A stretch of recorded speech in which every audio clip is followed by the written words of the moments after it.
අයිබෝන් උසස් පෙළ ජීව විද්‍යා විෂය නිර්දේශයේ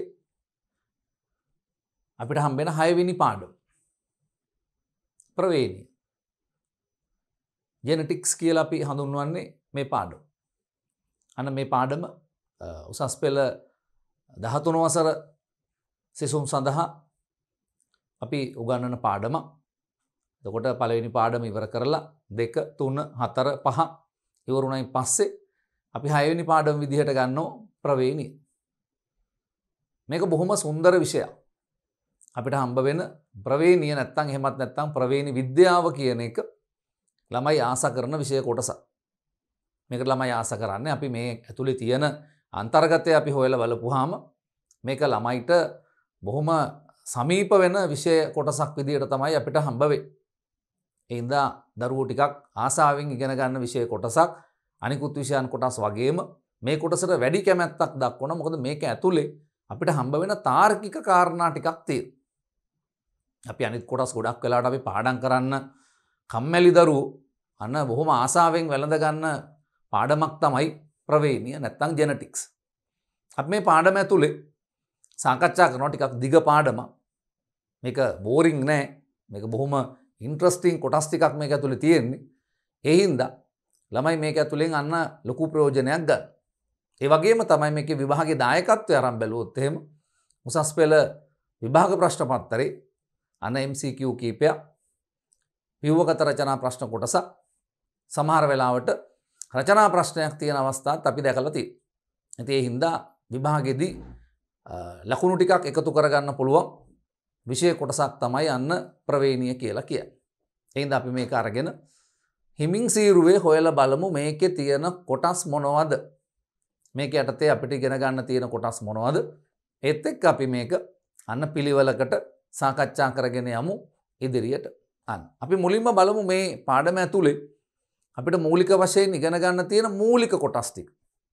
එතකොට අපිට වඩා ලේසි මේක ගැඹුර පිළිබඳව පොඩි අවබෝධයක් හදාගන්න එක. මොකද යන්න කලින් පාඩමේ පොඩි සාරාංශගත කරගෙන යනකොට අපිට තේරෙනවා පොඩි මේක අග මුල හොඳට පේනකොට අපිට මේක ඉගෙන ගන්න ලේසි සහ අපිට මේක ඉගෙන ගන්න ආසයි. මේක ඇතුලේ මෙන්න මේ කාරණා තියෙනවා කියන එක. එහෙම නැතුව කෙලින්ම පාඩමට යනවට වඩා අපි ඒකේ පොඩි සාරාංශයක් අරගෙන අපි හොයලා බලමු මේක ඇතුලේ මොනවද තියෙන්නේ කියන එක පිළිබඳ. මේ තියෙන මූලික සාරාංශය අපිට හම්බ වෙන්නේ මේ පාඩමේ අන්තර්ගතයේ තියෙන. අපි මුලින්ම සාකච්ඡා කරනවා මොකද මේ ප්‍රවේණිය කියනවත් එක්කම අපිට හම්බ වෙන්නේ ග්‍රෙගරි මෙන්ඩල්.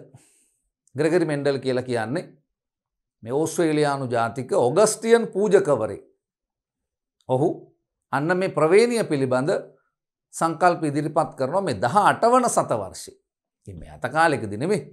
අත කාලේ අපි සෛල විද්‍යාව හොයාගෙන අන්වීක්ෂ හොයාගෙන අන්වීක්ෂ ආලෝක අන්වීක්ෂ හොයාගෙන පස්සේ ඉලෙක්ට්‍රෝන අන්වීක්ෂ හොයාගෙන මේ සියලු කාරණාවලට කලින් අන්න අපි ප්‍රවේණිය පිළිබඳව මූලික සංකල්ප ඉදිරිපත් කළේ ඔහු. ඒ හින්දා අන්න අපි මුලින්ම හොයලා බලනවා මෙන්ඩලීය පරීක්ෂණවල විද්‍යාත්මක පදනම පිළිබඳව. සාමාන්‍ය පෙළ පන්තියේදීත් අපි ටිකක් කතා කරලා තිනවා මේ ග්‍රෙගරි මෙන්ඩල් ගැන. පැහැදිලි මෙන්ඩල්ගේ පරීක්ෂණ පිළිබඳව මූලික වශයෙන් අපි සාකච්ඡාවක් කරනවා මුලින්ම මේ පාඩමට ප්‍රවේශයක් විදිහට. ඊට පස්සේ අපිට හම්බ වෙන්නේ මේ මිනිසා තුල දකින්න පුළුවන් මේ මෙන්ඩල් කියපු විදිහට පරම්පරාගත වෙන ලක්ෂණ ටිකක් තියෙනවා. මිනිසා තුල දකින්න පුළුවන් වෙන මේවා සුලභ ඒවා. සුලභ මෙන්ඩලීය ලක්ෂණ ටිකක් තියෙනවා මෙන්ඩල් කියපු විදිහට පරම්පරාගත වෙන. ඒ මොනවද කියලා අපි කෙටියෙන් හොයලා බලමු. එතකොට අපිට දෙවෙනි කොටසට අපිට හම්බ වෙනවා සුලභ මානව මෙන්ඩලීය ලක්ෂණ ප්‍රවේණිගත වන ආකාර හොයලා බලන්න.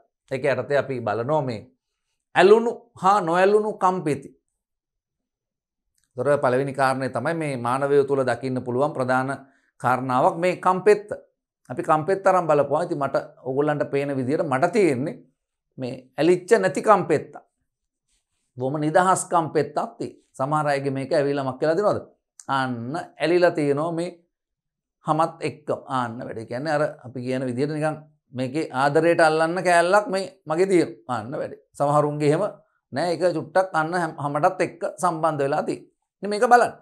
ගෙදර ඉන්න අයගේ බලන්න තාත්තගේ කම්පෙත්ත කොහොමද තියෙන්නේ, අම්මගේ කම්පෙත්ත කොහොමද තියෙන්නේ, නංගිගේ කොහොමද තියෙන්නේ, මල්ලිගේ කොහොමද තියෙන්නේ. මේවා ප්‍රායෝගිකව අපි අපේ ජීවිතයට දාගමු. එතකොට මේ වැඩේ කරන්න ලේසි. මේ පොතට සීමා කරගන්න නැතුව මේ ටික අපි පොඩි ඇප්ලිකේෂන් විදිහට අරගෙන අපි මේක යෙදීම් ටික දාගත්තාම අපිට මේක ටිකක් පහසුවෙන් කරගන්න පුළුවන්කම ලැබෙනවා. එතකොට අන්න අපිට හම්බ වෙනවා මේ ඇලුණු නොඇලුණු කම්පෙති. බලමු කොහොමද පරම්පරාගත වෙන්නේ කියලා. ඒක ඕගලන්ට නිකන් පොඩි අදහසක් ගන්න පුළුවන්. ඕගලන්ට තියෙන මගේ වගේ කම්පෙත්තක් නම්, ඒ කියන්නේ නිදහස් කම්පෙත්තක් නම් මේක ආවේ කාගෙන්ද? ඕගලගේ අම්මටද මේක තියෙන්නේ, තාත්තටද මේක තියෙන්නේ? අනේ එහෙනම් අපි බලනවා මොකද්ද? රයිට්. තාත්තගේ තියෙන මේ જાතික කියන එක තමයි මේ ඇවිත් තියෙන්නේ. ආන්න වැඩි. මම කිව්වේ මේක බොහොම පොඩි ඉන්ටරෙස්ටිං සබ්ජෙක්ට් එකක් කියලා ආන්න. ඊට පස්සේ අපිට හම්බ වෙනවා කම්මුල් වල ගැසීම්. දැන් හිනහ වෙනකොට මේ කම්මුලේ මේ මාංශපේශී මගින් නැති කරන පුංචි අවපාතයක් පොඩි වලක් තියෙනවා. හිනහ වෙනකොට අන්න ඇති වෙන එක. මේක තමයි අපි කියන්නේ මේ අන්න කම්මුල් වල ගැසීම ඩිම්පල්ස් කියලා හඳුන්වනවා.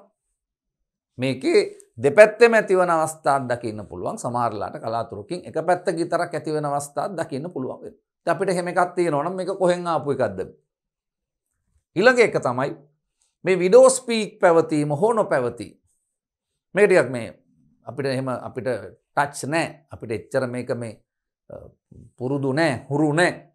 ඒක බලන්න තට්ටේ ගන්නවා. අපි කොණ්ඩේ කපනවා කෙලින්ම සම්පූර්ණයෙන් කපලා අයින් කරයින් පස්සේ අන්න අපිට දෙනවා මේ තට්ටෙටම ගන්න නැතුව යම් ප්‍රමාණයක් මේක අර කොණ්ඩේ කොටට කපපුවාම අපිට පේනවා මෙන්න මේ නළලෙන් කේශ රේඛාවක් පහළට නැමිලා තියෙනවා. අපිට දකින්න පුළුවන් වෙන ලක්ෂණ. ඕකට තමයි කියන්නේ විඩෝ ස්පීක් කිය. සිංහල නමක් පාවිච්චි කරන්නේ නැහැ අපි. අන්න විඩෝ ස්පීක් තියනවද නැද්ද? අපි මෙහෙම කොණ්ඩේ උඩට දාලා බලපුවාම අපිට පේනවා. අන්න නල්ලේ කේශ රේඛාව පහළට නැවිලා තියෙනවද නැත්නම් සාමාන්‍ය නළලක්ද තියෙන්නේ කියන එක. ඍජු හෝ නැමුණු මාපට ඇඟිල්ල. ඍජු හෝ නැමුණු මාපට ඇඟිල්ල මේ මට තියෙන මෙහෙම එකක්. ඍජු මාපට ඇඟිල්ල. ඔයත් දිගහැරලා බලන්න. මාපට ඇඟිල්ල කොයි જાතිකක්ද කියලා. ඍජු නම් හරි. ආන්න. මේක සමහර වෙලාවට මේ පැත්තට නැවිලා තියෙනවා. මේ ආන්න. ඉතින් මට නවන්න බෑ මේක. මගේ කෙලින්න තියෙන්නේ. මේක මේ අතට ආන්න වැඩි. ඕක තමයි හිච්හයිකර්ස් තම් කියලා කියන්නේ. හිච්හයිකර්ස්ලා කියලා කියන්නේ එජා මේ ඇඟිල්ල අන්න නැවිලා තියෙන එක. ඒතකොට ඕගොල්ලන්ට ඍජු මාපට ඇඟිල්ලක් නම් තියෙන්නේ. ඒක පරම්පරාවේ කොහොම ආපු එකක්ද? එහෙමත් නැත්නම් මේක නැමුණු මාපට ඇඟිල්ලක් නම් තියෙන්නේ. ඒක කොහෙන් ආපු එකක්ද? අන්න හොයලා බලනවා. මෙන්ඩල් තමයි ඔය ගැන හොයලා බැලුවේ. මෙන්ඩල් බොහොම මේ පරිසරය ගැන පොඩි අවබෝධයෙන් හිටපු කෙනෙක්. ඊට පස්සේ අපිට හම්බ වෙනවා දිව රෝල් කළ හැකි වීම. අන්න අපි හොයලා බලනවා දිව රෝල් කළ හැකි වීම. දිව අර මෙහෙම නමන එක නෙවෙයි. නෑ නෑ එහෙම නෙවෙයි. මේ දෙපැත්තෙන් අන්න මේක නාලයක් විදියට රෝල් කිරි. මට ඔය හැකියාව තිබුණා නම් මං රෝල් කරලා පෙන්නනවා. මට ඉතින් ඕනනම් දිව දික් කරලා පෙන්වන්න පුළුවන්. රෝල් කරන්න බෑ. මුඛය තුලින් දිව එළියට දානකොට මක් කරන්න ඕනද? මේක නාලයක් විදියට රෝල් කරන්න. ඔබට ඔය හැකියාව තියෙනවා නම් මම මේ කියන පරක්කුවෙන් ඔබ රෝල් කරලා බලනවා. ඒක ඥාන ගතියනේ. ඒක ආයේ කවුරුවත් අපිට කියන්න ඕනේ නැහැ. ආපහු වන්න දිව මෙහෙම එළියට දාලා නූල් කෑල්ලකින් ගැට ගහලා එහෙම තියන්න දෙයක් නෑ. එහෙම එකක් ඕනේ නෑ. මේක ස්වභාවයෙන්ම මුඛය තුලින් දිව එළියට දානකොටම අපිට මෙහෙම රෝල් කරන්න පුළුවන්. මට ඒ ඥානෙ නෑ. මට ඒ හැකියාව නෑ. එහෙනම් අපි කියනවා දිව රෝල් කිරීමේ හැකියාව. අන්න පරම්පරාගත වෙන්නේ නැති අපි හොයලා බලමු. ඊට පස්සේ අපි යනවා අන්න ඊළඟ කොටසකට පෙළවැල සටහන්. දැන් මෙන්ඩල් නම් ශාක මුහුංකරණය කරලා බැලුවා. පැහැදිලි? ඔහු පාවිච්චි කරා මං දීර්ඝ වශයෙන් කතා කරනවා ඒ ගැන. මේ ගෙවතුමෑ කියන ශාකය ඔහු පාවිච්චි කරා තමන්ගේ ප්‍රවේණ විද්‍යා පරීක්ෂණ සඳහා. ඒකට ඔහුට ඕන විදිහට උස ගහක් අරගෙන මිටි ගහක් අරගෙන ඒ දෙන්නගේ මල් පිපෙන්න ඇරලා ඒ මල් පරාගණය කරන්න පුළුවන්. පරාගණය කරලා ඇට ටික අරගෙන පැල කරන්න පුළුවන්. ඒ ලැබෙන පැල කොයි වගේද කියලා බලන්න පුළුවන්. දැන් මේක මේ ප්‍රායෝගිකව අපිට ගෙදර යොදා ගන්න විදිය තමයි අපිට පුළුවන් අපේ ගෙදර තියෙන ඇන්තූරියම් අපිට ඕන විදියට මුහුංකරණය කරන්න පුළුවන්. අන වචනයක් පැන්න එළියට. මුහුංකරණය කරන්න පුළුවන්.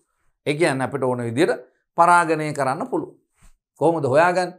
ඔබ බලන්න ගෙදර තියෙන ඇන්තූරියම් මලක අන්න අපි දන්නවා වර්ණවත් අන්න පෙත්තක් තියෙනවා. ඕක මල් පෙත්තක් නෙවෙයි. ඕක මලේ පෙත්තක් නෙවෙයි. ඔය මල තමයි අර නැට්ට කියන්නේ. අන්න ඒකත් අපි ඉගෙන ගමු. ජීව විද්‍යාව ඉගෙන ගන්න දරුවෝනේ. පුෂ්පය තමයි අර ඇන්තෝරියම් මලේ අන්න උඩට තියෙන නැට්ට. මේ අපිට හම්බ වෙන අන්න. එතකොට අපි කියනවා මොකක් කියලාද? මේ තියෙන්නේ අන්න. ඉතින් මේක මල් පෙත්තක් නෙවෙයි. මේ මල් පෙත්තක් නෙවෙයි. මෙන්න මේක තමයි පුෂ්පය කියලා කියන්නේ. අන්න. දැන් ඔබ බලන්න ඕනේ පරාගණය කරන්න කලින් අපි දන්නවා මුහුංකරණය කරන්නේ මේ තරුණ මල්නේ. ඒක සාමාන්‍ය කාරණාවක්. තරුණ මල් නාකි මල් මුහුංකරණය කරන්න බෑ කියන එක බොහොම ප්‍රායෝගිකයි. වයසක මිනිසුන්ට බබ්බු හම්බෙන්නේ නැහැ. මේ තරුණ වයසේ ඉන්න ඕනේ. තරුණද කියලා හොයාගන්න විදිය තමයි අන්න පොඩ්ඩක් මේ මලේ මේ අපි ඕගොල්ලෝ නැට්ට කියලා කියන්නේ. ඔක තමයි පුෂ්පේ. ඔක චුට්ටක් අත ගාලා බලන්න. බලපොම ඔක ඇලෙන සුළුයි නම් ඒ කියන්නේ අන්න ඔකේ පරාගය හැදිලා තියෙනවා. දැන් රයිට් එකක් තෝරගත්තා. තවත් ඕගොල්ලන්ගේ ගෙදර තියෙන ඇන්තෝරියම් මලක ওই විදියම එකක් තෝරගන්න. ওই විදිය ඇලෙන එකක් තෝරගන්න. දැන් ඔබ අත දෙක හොඳට පිරිසිදු කරලා හොදලා ඊට පස්සේ රෙදි කෑල්ලකින් අත හොඳට තෙත මාත්තු කරලා ඊට පස්සේ මේ එක මලක් හොඳින් අතින් ස්පර්ශ කරන්න. ස්පර්ශ කරලා අත හොදන්න නැතුව කොහොමම ඊළඟ මලත් හොඳින් ස්පර්ශ කරන්න. පැහැදිලි. ඒ කියන්නේ ඔය දෙන්න පරාගණය කරා. ඊට පස්සේ පොලිතීන් එකකින් ඕක හොඳට වහලා තියන්න මල් දෙක. සතියක් දෙකක් යනකොට ඔබට පේනවා මේ මල මේ විදියට ඉදිමිලා මේක යට හැදෙනවා. මේක යට හැදෙනවා. ඊට පස්සේ හොඳට මේරුවයින් පස්සේ මල කඩලා අරගෙන ඔය ඇට ටික අන්න ට්‍රේ එක පැල කරා. ඔබට බලන්න පුළුවන් මේ පැල ටික අරගෙන ඒවා ටිකක් වර්ධනය වුණයින් පස්සේ අපි දන්නවා ඒවල මල් පිපෙනවා. දැන් අපිට පුළුවන් අන්නේ මල් පරීක්ෂා කරලා බලන්න ඒවා මොන පාටද අර අපි ගත්ත මෞෂාක දෙකේ ලක්ෂණ කොහොමද අර දරුවන්ට තියෙන්නේ කියලා. කොහොමද ඒ දරුවන්ට තියෙන්නේ කියලා. අපිට පුළුවන් අන්න කාගේද? අපි අන්න ගත්ත මල් වර්ග දෙක කවුද? ඇන්තෝරියම් මල් වර්ග දෙක විවිධ නම් කියන්නේ නේ. තියෙනවනේ මොනවාද? කොකා කෝලා කියයි නේ. එක එක වර්ණ තියෙන ලස්සන ඒවා තියෙන බයි කලර් කියයි. එකම මලේ පාට දෙක තියෙන ඒවා තියෙන. ඕනම එකක් මේ වැඩේට කරන්න පුළුවන්. කරලා බලන්න පුළුවන් දරුවෝ කොයි වගේද කියලා ඔබට බලන්න පුළුවන්. ඔබට කරලා බලන්න පුළුවන් එකක්. ඒක ප්‍රායෝගික එකක්. හැබැයි ඔය විදිහට අපිට පුළුවන් ද මිනිස්සුන්ව මුහුංකරණය කරන්න. අපිට මේ උස පිරිමි දරුවෙක් අරගෙන තවත් උස ගෑනු දරුවෙක් අරගෙන ඔහොම මුහුංකරණය කරන්න බෑ. ඒක සදාචාර සම්පන්නනේ. අපිට ඔය වැඩේ කරන්න බෑ. එහෙනම් අපි කරන්නේ එහෙම પરම්පරාවක් හොයලා බලන්න. දැන් අපිට එහෙම પરම්පරාවක් නැහැ. අපිට ඉන්නවා අපේ අම්මා ඉන්නවා තාත්තා ඉන්නවා. අපේ අම්මගේ අම්මා ඉන්නවා තාත්තා ඉන්නවා. තාත්තගේ අම්මා ඉන්නවා තාත්තා ඉන්නවා. ඔච්චරනේ අපි ළඟ තොරතුරු තියෙන දරුවෝ. ඊට එහා පැත්තේ තොරතුරක් අපි ළඟ නැහැ. ඒතකොට අපිට පේනවා අපේ අම්මා රයිට් කොයි වගේද? අපේ තාත්තා කොයි වගේද? රයිට් පැහැදිලි. ඒ දෙන්න අපිට බොහොම පැහැදිලි. අපේ අම්මගේ තාත්තා කොයි වගේද? සමහරලාට එයා ජීවතුන් අතර ඉන්නවා. ඉතින් අපි දන්නවා. අම්මගේ අම්මා ජීවතුන් අතර ඉන්නවා. එයාත් පැහැදිලි අපිට. තාත්තගේ අම්මා තාත්තගේ තාත්තා අපි තුමු ජීවතුන් අතර ඉන්නවා. ඉතින් අපිට ආච්චිල සීල ටික පැහැදිලි. හැබැයි ඉන් එහා පැත්ත පිළිබඳව අපි දන්නේ නැහැ. එයින් එහා පැත්ත පිළිබඳව අපිට අදහසක් ගන්න බෑ. අපි දැකලත් නැහැ සමහරලාට. ඒ තොරතුරුත් අපි ළඟ නැහැ. ෆොටෝ එකක්වත් නැහැ. අපේ නැහැ. හැබැයි තව પરම්පරා ගානක් ඉස්සරහට ගියොත් නම් අපිට ওই තොරතුරු අපි ළඟ තියෙයි. අපි ළඟ තාක්ෂණයේ තියෙන ඒවත් එක්ක සියලු තොරතුරු ටික තියෙයි.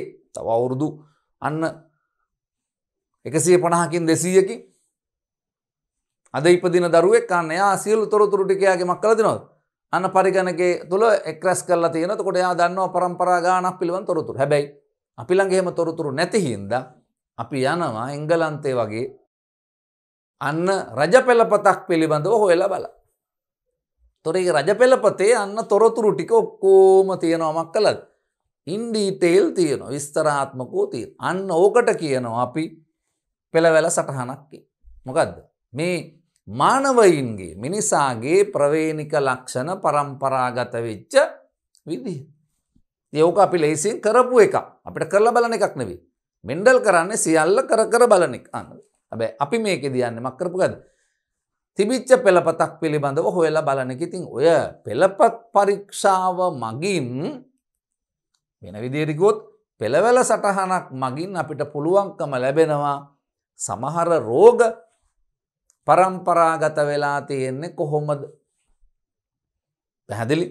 මේ සමහර ප්‍රවේණික ලක්ෂණ, ඒ කියන්නේ අපිට විශේෂයෙන්ම මොනවද? මේ රෝග පරම්පරාගත වෙලා තියෙන්නේ මොන විදිහටද කියන එක පිළිබඳ අදහසක් ගන්න පුළුවන්. ඒතර මට මේ රෝගය තියෙන්නේ මේක මගේ පරම්පරාවේ කොහේ හරි තැනක තිබිලා තියෙනවා. දැන් සරල උදාහරණයක් ගන්නකො. දැනටත් අපිට ඕගොල්ලන්ගේ අම්මා තාත්තා හොයලා බලන්න. සමහරලාට තාත්තට දියවැඩියාව තියෙනවා. වෛද්‍යවරයා හම්බෙන්න ගියාම අහන එක තමයි ඕගොල්ලන්ගේ පරම්පරාවේ කාට හරි දියවැඩියාව තියෙනවා. එතකොට සමහරලාට තාත්තා කල්පනා කරලා බලලා කියනවා එහෙම අදහසක් නැහැ. පැහැදිලි? නමුත් මෙන්න මේ පෙළවැල සටහන් මගින් මක් කරන්න පුළුවන්ද? මේ ප්‍රවේණිගත රෝග, විශේෂයෙන් ප්‍රවේණිගත රෝග, පරම්පරාගත වෙන රෝග සහ ඒ විශේෂ ලක්ෂණ අන්න කොහොමද මේ පරම්පරාව තුළ ගිහින් තියෙන කියන එක පිළිබඳව හොයලා බලන්න පුළුවන්. ඊට පස්සේ තමයි මෙන්ඩල්ගේ නියම. අපි හොයලා බලනවා මෙන්ඩල්ගේ නියම. මෙන්ඩල් ප්‍රධාන නියම දෙකක් ඉදිරිපත් කරා. පළමු නියමය හා දෙවන නියම. පැහැදිලි? අන්නේ මෙන්ඩල් නියම මොනවද කියන එක පිළිබඳව අපි හොයලා බලමු. එතකොට ඔතෙන්ට නිකන් අපි සාකච්ඡා කරන්නේ මෙන්ඩල් පිළිබඳ. මෙන්ඩල් කියපු සංකල්ප වලින් මේ අපි ළඟ තියෙන ඒවා ටික හොයලා බලනවා. ඊට පස්සේ පෙළවැල සටහන් හොයලා බලනවා. ඊට පස්සේ මෙන්ඩල් නියම අපි අධ්‍යයනය කිරීම කරනවා. ඊට පස්සේ අපි යනවා අන්න මේ මෙන්ඩල්ගේ නියම වලින් අපගමනය වන ප්‍රවේණික ලක්ෂණ. ඒ කියන්නේ දරුවෝ අපි කිව්වේ මෙන්ඩල් 18 වෙනි සතවර්ෂයේ ජීවත් වෙච්ච කෙනෙක්. ඉන් පස්සේ අපි මොකද කරේ? සෛල විද්‍යාවේ දියුණුවත් එක්ක අපි අන්වීක්ෂ හොයාගත්තා. අන්වීක්ෂ දියුණු කරලා අපි ඉලෙක්ට්‍රෝන අන්වීක්ෂ හොයාගත්තා. ඉලෙක්ට්‍රෝන අන්වීක්ෂ තුලින් අපිට බලන්න පුළුවන්කම ලැබුණා වර්ණ දේහ. අපි දන්න එකක් තමයි ජීවීන්ගේ තොරතුරු තියෙන්නේ මේ වර්ණ දේහවල. පැහැදිලි? වර්ණ දේහ විශ්ලේෂණය කරලා එතනින් නතර වෙන්නේ නැතුව මේ වර්ණ දේහවල තියෙන ජාන අපි විශ්ලේෂණය කරනවා. අපි ඒ ජාන විශ්ලේෂණය කරලා ඒ ජාන හරහා කොහොමද තොරතුරු පරම්පරාගත වෙන්නේ කියන එක පිළිබඳව අපි හොයලා බලමු. එතකොට අර මෙන්ඩල් හිතලා ඒ විතරක් නෙවෙයි මෙන්ඩල් ප්‍රායෝගික පරීක්ෂණ වලින් ගත්ත තොරතුරු ටික අපි මොකද කරේ? සෛල විද්‍යාවේ දියුණුවත් එක්ක අන්වීක්ෂය යොදාගෙන නිරීක්ෂණය කරලා අපි මක් කරගත්තද? මේ තොරතුරු ටික අන්න හොයන්න පටන් ගත්තා. ඒ සෛල විද්‍යාවේ දියුණුවත් එක්ක ඉදිරිපත් කරපුවා මෙන්ඩල් අනේ දැනගෙන හිටියේ නැහැ. අපි ඒවලට කියනවා මේ මෙන්ඩල් රහිත ප්‍රවේණි. මෙන්ඩලීය නොවන ප්‍රවේණි රට. ඒකෙදි ගොඩක් වෙලාවට අර මෙන්ඩල් කියපු සංකල්ප වලින් චුට්ටක් අපගමනය වෙච්චා. මොකද්ද? මෙන්ඩල් කියපු ඒ වලින් වෙනස් වෙච්චා. මෙන්ඩල්ට යම් දුරක් මේක අරන් එන්න පුළුවන්කම තිබුණා. ඉන් පස්සේ මෙන්ඩලීය රටාවලින් වෙනස් වෙච්ච ප්‍රවේණික සිද්ධාන්ත ටිකක් තියෙනවා. මේ අපි නූතන සෛල විද්‍යාවේ සොයා ගැනීම එක කරපු අසම්පූර්ණ ප්‍රමුඛතාවය. සහ ප්‍රමුඛතාවය, බහුවැලීලතාවය, ජාන අන්තර්ක්‍රියා, බහුකාර්යතාවය, බහුජාන ප්‍රවේණිය, අභිභවනය, ජාන ප්‍රතිබද්ධය, මානව ලිංග නිර්ණය. එතන එකෙන් තේරුනේ මේක විතරයි, අන්තිම එක විතරයි. මානව ලිංග නිර්ණය. ඒක දන්නවා සර්. කොහොමද? ගැහණු පිරිමි බව ලැබෙන්නේ කොහොමද කියන එක. ඉතුරුවා කියන්න බෑ. ඇයි ඉතුරුවා කියන්න බැරි? ඒක තමයි පාඩම. මේවා එකින් එක අරගෙන අපි වෙන වෙනම හොයලා බලමු. පොඩි අදහසක් ගන්න ඔළුවට අසම්පූර්ණ ප්‍රමුඛතාවය, සහ ප්‍රමුඛතාවය, බහුවැලීලතාවය, ජාන අන්තර්ක්‍රියා, බහුකාර්යතාවය, බහුජාන ප්‍රවේණිය, අභිභවනය, ජාන ප්‍රතිබද්ධය, මානව ලිංග නිර්ණය. අන්න මේ කොටස් ටික පිළිබඳව අපි හොයලා බලමු. ඊට පස්සේ අපි ජාන සංඛ්‍යාතයේ වෙනස් වීම මගින් පරිණාමය. කොහොමද මේ පරිණාමයට ජාන බලපාන්නේ? පැහැදිලි. ඔතනදී අපිට හම්බ වෙනවන්න මේ හාඩි වයින්බර්ග් කියලා තව විද්‍යාඥයෙක් හම්බෙනු. ඔහු මේ සංකල්පය ලෝකෙට ඉදිරිපත් කරනු. ඉදිරිපත් කළා අන්න කොහොමද මේ පරිණාම ක්‍රියාවලිය සිද්ධ වෙන්නේ කියන එක පිළිබඳව හොයලා බැලුවා. අපි ඔහුගේ පාරේ ගිහිල්ලා අපි මේ වැඩේ හොයලා බලනවා කොහොමද මේ පරිණාමය සිද්ධ වෙන්නේ. ඊට පස්සේ අපිට මේ අන්තිමට හම්බෙන කොටස අපිට වැදගත් වෙන කොටසක් මේ කාලෙට ගැලපත් වෙන කොටස. මේක මේ ඉතා වටිනවා මේ කාලෙට. ශාකා සත්ව අභිජනනයේ මූලික සංකල්ප. අපි ශාකා සතුන් මුහුංකරණය කිරීම.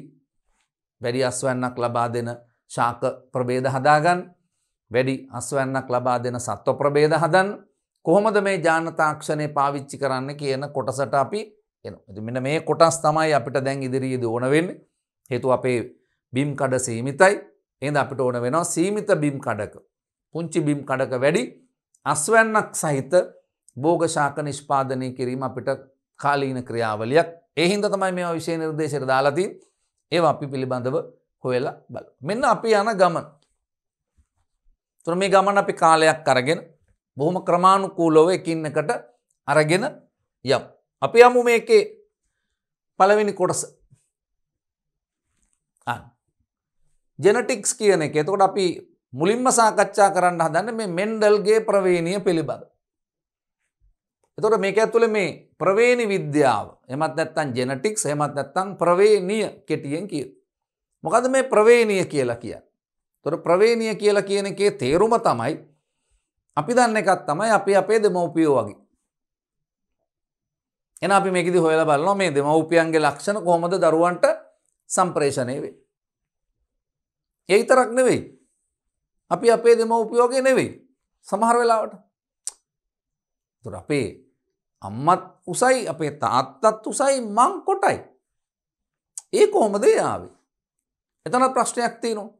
එහෙනම් ප්‍රවේණිය කියලා කියන්නේ මෙන්න මේ දෙමව්පියන් සතු ලක්ෂණ දරුවන්ට සම්ප්‍රේෂණය වීමත් ඒ වගේම අන්න දරුවන් තුල දෙමව්පියන් තුල නැති ලක්ෂණ අන්තර්ගත වීමත් පිළිබඳව අපි හොයලා බලන එක තමයි අපි කියන්නේ ප්‍රවේණියක් කියලා. ඒතර මොකද්ද ප්‍රවේණිය හැඳින්වීම? ජනක ජීවීන්ගේ ජනකයෝ කියන්නේ දෙමව්පියෝ. ප්‍රවේණික ලක්ෂණ ජනිතයින් වෙත ගමන් කරන ආකාරයත් ජනකයින් තුල නොතිබුණු ප්‍රවේණික ලක්ෂණ ජනිතයින් තුල ඇතිවන ආකාරයත් පිළිබඳව අධ්‍යයනය කිරීම ප්‍රවේණියට තේ සිදු කරනවා.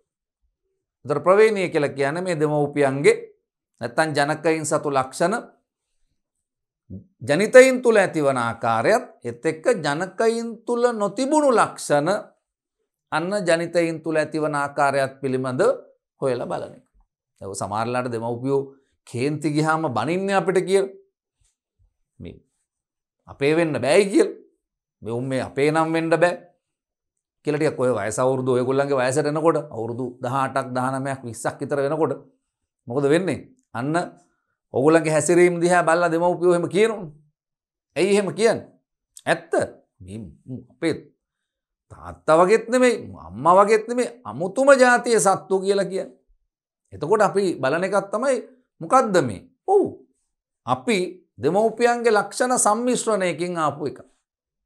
එතකොට කියන්න ඕන. ඔව්. අපි අම්මා වගේත් නෙවෙයි, තාත්තා වගේත් නෙවෙයි. අපි ළඟ තියෙන්නේ අම්මා ළඟ තියෙන හොඳම ෆීචර්ස් ටිකයි, අම්මා ළඟ තියෙන හොඳම ඥාන ටිකයි, තාත්තා ළඟ තියෙන හොඳම ඥාන ටිකයි ඇවිල්ලා මේ හැදිච්ච මම. ඒද මට මෙඩිසින් යන්න පුළුවන්. කිසි ප්‍රශ්නයක් නැහැ. අපේ තාත්තත් දොස්තර නෙවෙයි, අම්මා දොස්තරත් නෙවෙයි. හැබැයි මට වෛද්‍ය විද්‍යාලයට යන්න පුළුවන්කම ලැබෙන්නේ ඇයි? මට අම්මා ළඟ තියෙන හොඳම ඥාන ටිකයි, තාත්තා ළඟ තියෙන හොඳම ඥාන ටිකයි ඇවිල්ලා තමයි අන්න මේ ජීවියා නිර්මාණය වුණේ. ප්‍රශ්නෙට සාධාරණ උත්තරයක් අන්න හම්බ වෙන්නේ. එහෙනම් මෙන්න ප්‍රවේණි. ඕක අපි මුලින්ම දැනගෙන තියෙන්න ඕන. අපි කියනවා මොකක් කියලාද?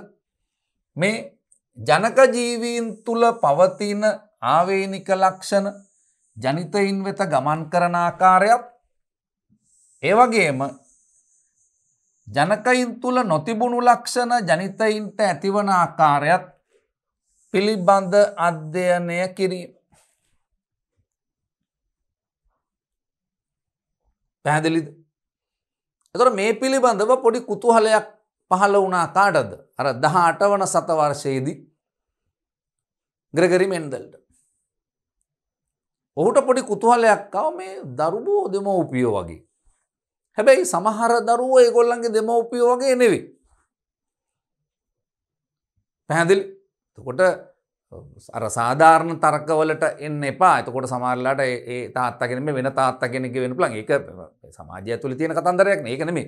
මේක ජීව විද්‍යාත්මකව පැත්තෙන් ගන්නකො. සමාජ විද්‍යාත්මකව ගන්න නැතු. මොකද ළමයිට hina ඇයි එහෙම වෙලා මේ සර් එහෙම එකක් කියනවා නෑ තාත්තා වෙන කාගේ හරි වෙන්නේ නැති. එහෙම කියන්න පුළුවන්. ඒක නෙමෙයි මේ කියන්නේ. ඒක නෙමෙයි මේ කියන්නේ. මේක ජීව විද්‍යාත්මක පදනම. මෙන්න මේ පිළිබඳව අන්න පැහැදිලිද? ග්‍රෙගරි මෙන්ඩල් පරීක්ෂණ සිද්ධ කරා. ඔහුට පොඩි කුතුහලයක් තිබුණා මේක ගැන. මේ කොහොමද වෙන්නේ කියන එක පිළිබඳව. ඔව් ඒ හින්දා මේ පිළිබඳව අන්න පරීක්ෂණ කරා. ඒ හින්දා අපි කියනවා ග්‍රෙගරි මෙන්ඩල් ප්‍රවේණි විද්‍යාවේ පියා ලෙස සලකනවා. පැහැදිලිද? අන්න. දැන් ඊට පස්සේ මොකද වෙන්නේ? සෛල විද්‍යාව දියුණු වෙනවා. අපි අන්වීක්ෂය හොයාගන්නවා. අන්වීක්ෂයෙන් අපි සෛල නිරීක්ෂණය කරනවා. සෛල තුල අපිට පේනවා මොනවද? වර්ණ දේහ. අන්න. වර්ණ දේහ සොයා ගැනීම සිද්ධ කරා. වර්ණ දේහ හොයාගෙන ඉවර වෙලා අර මෙන්ඩල් කියපු කාරණා ටික අපි වර්ණ දේහ හොයාගෙන ඉවර වෙලා සනාථ කිරීම සිද්ධ කරා. අපි ඔහු කියපුවා සත්‍යයි කියලා ඔප්පු කරලා පෙන්නවා. සෛල විද්‍යාවේ දියුණුවත් එක්ක අන්වීක්ෂය හොයාගෙන වර්ණ දේහ පරීක්ෂා කළා. ඒතර නිකමට හිතන්නකෝ ග්‍රෙගරි මෙන්ඩල් කොතනද ඉන්නේ නැත්තේ කියලා. ඔහු කොහොම දාර්ශනිකයෙක්ද කියලා කිසිදු මෙවලමක් පාවිච්චි කරන්නේ නැතුව ඔහු හිතලා ඔහු ප්‍රායෝගික පරීක්ෂණම සිද්ධ කරලා ලබාගත් තොරතුරු ටික අපි පස්සේ උපකරණ හොයාගෙන අන්වීක්ෂ හොයාගෙන ඒ වලින් නිරීක්ෂණය කරලා තොරතුරු අරගත්තයින් පස්සේ අපි ලබාගත් තොරතුරු සහ මෙන්ඩල් ඉදිරිපත් කරපු තොරතුරු සත්‍යයි කියලා අපි සනාථ කිරීම සිද්ධ කරන්න වැඩි. මේ සනාථ කිරීම සිද්ධ කරා. පැහැදිලිද? වර්තමානයේ හින්දා අපි කියනවා මේකට මොකද්ද? මේ මෙන්ඩල් එක්ක කරපු ගනුදෙනුව මෙන්ඩලිසම්. මෙන්ඩලීය ප්‍රවේණී එහෙමත් නැත්නම් මෙන්ඩලිසම් ලෙස හඳුන්වනවා. මේක අපි කියනවා මොකක් කියලාද? මෙන්ඩලීය ප්‍රවේණී. ඔහු මේක ග්‍රන්ථයක් ලිව්වා, පොතක් ලිව්වා, ලියලා ඒක පබ්ලිෂ් කරාමක් කරන්න දාන්න මෙන්ඩලිසම් ලෙස හඳුන්වනවා. පැහැදිලිද? දැන් මේ මෙන්ඩල් තමන්ගේ ප්‍රවේණි විද්‍යා පරීක්ෂණ සඳහා තෝරගත්ත විශේෂ ශාකය. ඒ මෙන්ඩල් සොයාගත්ත විශේෂ ශාකය තමයි ගෙවතුමෑ කියන ශාකය. ගෙවතුමෑ කියන ශාකය. මොකද තෝරගත්තේ? ගෙවතුමෑ කියන ශාකය පීසම් සැටයිබ. අන්න අපි පාඩම් කරගන්න ඕන ස්පෙලිං එක්ක පීසම් සැටයිබ. මේක මෙයාගේ විද්‍යාත්මක නම්. පැහැදිලි? ලියන විදියේ ඉඳලා P කැපිටල් ලකුරක් ඉතුරු ඔක්කොම අකුරු සිම්පල් ලකුරු වෙන්න ඕන. ලියලා ඉවරලා යටින් ඉරි අඳින්න ඕන. අන්න පීසම් සැටයිවම් කියන ශාකය මක් කරගත්තද? තෝරා ගැනීම සිද්ධ කරා. පැහැදිලිද? අන්න ඊට පස්සේ අපි යනවා අන්න මේ ප්‍රවේණි විද්‍යාව ඉගෙන ගන්නකොට එමත් නැත්නම් මේ ප්‍රවේණිය පිළිබඳව අපි ඉස්සරහට යනකොට අපිට ඕන වෙන වචන ටිකක් තියෙනවා. ඉතින් අපි භාෂාවක් ඉගෙන ගන්නකොට අපි වචන ටිකක් හොයාගන්න එපා. ඒ වචන ටික තමයි අන්න අපි ඩිවලොප් කරලා වාක්‍ය හදලා අන්න අවසානයේ කතා කරන්න පාවිච්චි කරන්නේ. අපි ඉපදිච්ච ගමන් අම්මා කිව්වා වගේ ඉපදිලා අනේ මුලින්ම පාවිච්චි කරපු වචන හොයාගත්ත එක. ඊට පස්සේ තමයි අනිත් ඒවා අපි කියන්න පටන් ගත්තේ. එහෙනම් මේ ප්‍රවේණිය සඳහාත් අපිට ඕන වෙන ප්‍රවේණික පද ටිකක් තියෙනවා. එකක් තමයි අපිට හම්බෙන ප්‍රවේණික ලක්ෂණ නැත්තම් ආවේනික ලක්ෂණ. පැහැදිලිද? අන්න මොනවද මේ ආවේනික ලක්ෂණ කියලා කියන්නේ? අපි කියනවා මේ hereditary characters. පැහැදිලි? මොනවද ආවේනික ලක්ෂණ කියලා කියන්නේ? අන්න අපි ගන්නකො මානව ගහණයක් නැත්තම් වෙන ඕනම ජීවී ගහණයක් ගන්නකො. මේ ගහණයක ජීවීන් තුළ දකින්න පුළුවන් දෙමව්පියන්ගෙන් ජනිතයින්ට සම්ප්‍රේෂණය වෙච්ච ලක්ෂණ වලට අපි කියනවා මොනවා කියලාද? ආවේනික ලක්ෂණ. hereditary characters. මොනවද? ගහණයක් තුල ඉන්න ජීවීන්ගේ දකින්න හම්බ වෙන ඒගොල්ලන්ට කොහෙන් ආපුවද? දෙමව්පියන්ගෙන් අන්න මේ දරුවන්ට සම්ප්‍රේෂණය වෙච්ච ලක්ෂණ වලට අපි කියනවා මොනවා කියලාද? ආවේනික ලක්ෂණ. කොහොමද අපි හඳුන්වන්නේ? ගහණයක ඒකයිකකයින් මේ ඒකයිකකයින් එච්චර හිතන්න එපා. ඒකයිකකයා කියලා කියන්නේ තනි ජීවියා. මම ඉන්ඩිවිජුවල්ස්ලා. මගේ දකින්න හම්බ වෙන මට මගේ දෙමව්පියන්ගෙන් ආපු ලක්ෂණ. ආවේනික ලක්ෂණ. බලන්න. ගහණයක ඒකයිකකයින් නැත්තම් තනි ජීවීන් තුල දකින්න පුළුවන් ජනකයින්ගෙන් ජනිතයින්ට සම්ප්‍රේෂණය වන ලක්ෂණ අපි කියනවා මොනවා කියලාද? අන්න ආවේනික ලක්ෂණ. මොනවද ආවේනික ලක්ෂණ? ඔබ කොළ කෑල්ලක් අරන් ලියන්න. දේහ උස. ඕනනම් වල ලස්සන වැඩක් කරන්න පුළුවන්. කොළයක් අරගෙන ලක්ෂණය ඉරක් ගැහුවා මව පියා. නිකන් බොහොම නිකන් විහිළුවට කරන එක. නමේ අපි පොඩි තීරු තුනක් ගහගත්තා. මේකට ගත්ත ලක්ෂණය. අන්න මේකට ගත්තා මව. මේකට ගත්තා පියා. දැන් නිකන් බලන්න ඔබ ළඟ තියෙන ලක්ෂණ ටිකක් අරගෙන මේවා කායෙන් ආපුවද කියලා නිකමට නිකන් පොඩි හොයලා බලන්න පුළුවන්. අන්න අපි උතුම් උස. කාගෙන්ද ඇවිල්ලා තියෙන්නේ? දැන් මගේ නම් උස ඇවිත් තියෙන අපේ අම්මගේ. අපේ තාත්තා උසයි. නමුත් අපේ අම්මා කොටයි එන්න මං කොටයි. ඇති. අන්න උස. සමේ වර්ණේ. කොහෙන්ද ඇවිල්ලා තියෙන්නේ? මගේ නම් අපේ අම්මා ලා පාට සමක් තියෙන, අපේ තාත්තට තියෙන තද පාට හමක් ආව තාත්තගේ. අන්න පැහැදිලි. ඔය විදියට අන්න අපිට එකින් එක ගන්න පුළුවන්.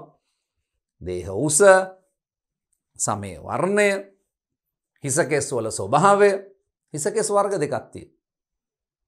බොකුටු කෙස්, ඍජු කෙස්. ඒව දන්නේ. curly hair, straight hair. ඒක දන්නේ. curly hair, straight hair අපි දන්නවා. බොකුටු කෙස්, ඍජු කෙස් නම් අමාරුයි සර්. අන්න ඔය දෙක කොහෙන්ද ආවේ? අන්න කොහොම එකක්ද තියෙන්නේ. ඊට අමතරව අන්න අපි කතා කරපු කම්පෙති වල ස්වභාවය කොහොම එකක්ද තියෙන්නේ? ඒක අම්මෙන් ආපු එකක්ද තාත්තෙන් ආපු එකක්ද? පැහැදිලි. ඊට අමතරව ඇස් වල වර්ණය අන්න කළු දුඹුරු නිල් වර්ණ තුනකින් ඇස් දකින්න පුළුවන්. ලංකාවේ බහුලව දකින්න හම්බෙන්නේ කළු දුඹුරු ඇස්. නිල් පාට ඇස් අපිට නැහැ. පැහැදිලි. එහෙනම් කළුද දුඹුරුද කියන එක තමයි අන්න අපිට හොයලා බලන්න පුළුවන්. පැහැදිලි. ඕනනම් දිව රෝල් කිරීමේ හැකියාව මේ කියන ඒවත් බලන්න පුළුවන් වෙනවා. මේවා තමයි අපිට හම්බ වෙන ආවේනික ලක්ෂණ. දේහ උස, හිස කෙස් වල ස්වභාවය, ඍජු කෙස් හෝ බොකුටු කෙස්, සමේ වර්ණය, ඇස් වල වර්ණය, කළු දුඹුරු නිල්, කම්පෙති වල ස්වභාවය, ඒ කියන්නේ ඇලුණු කම්පෙතිද, නිදහස් කම්පෙතිද කියන එක.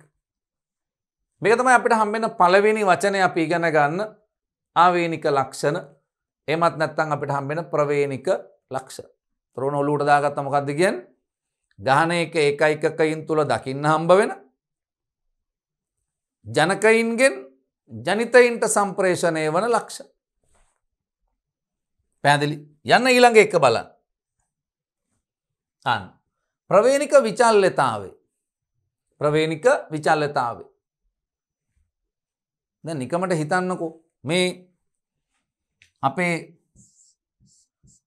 අම්මයි තාත්තයි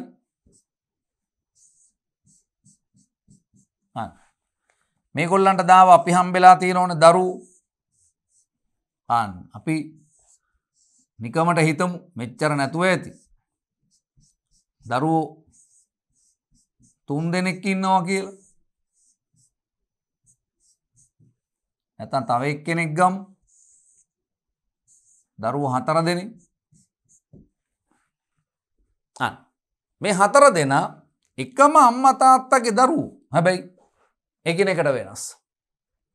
ඒ වෙනස බලා ගන්න පුළුවන් දේපල බෙදා ගන්න ගියාම.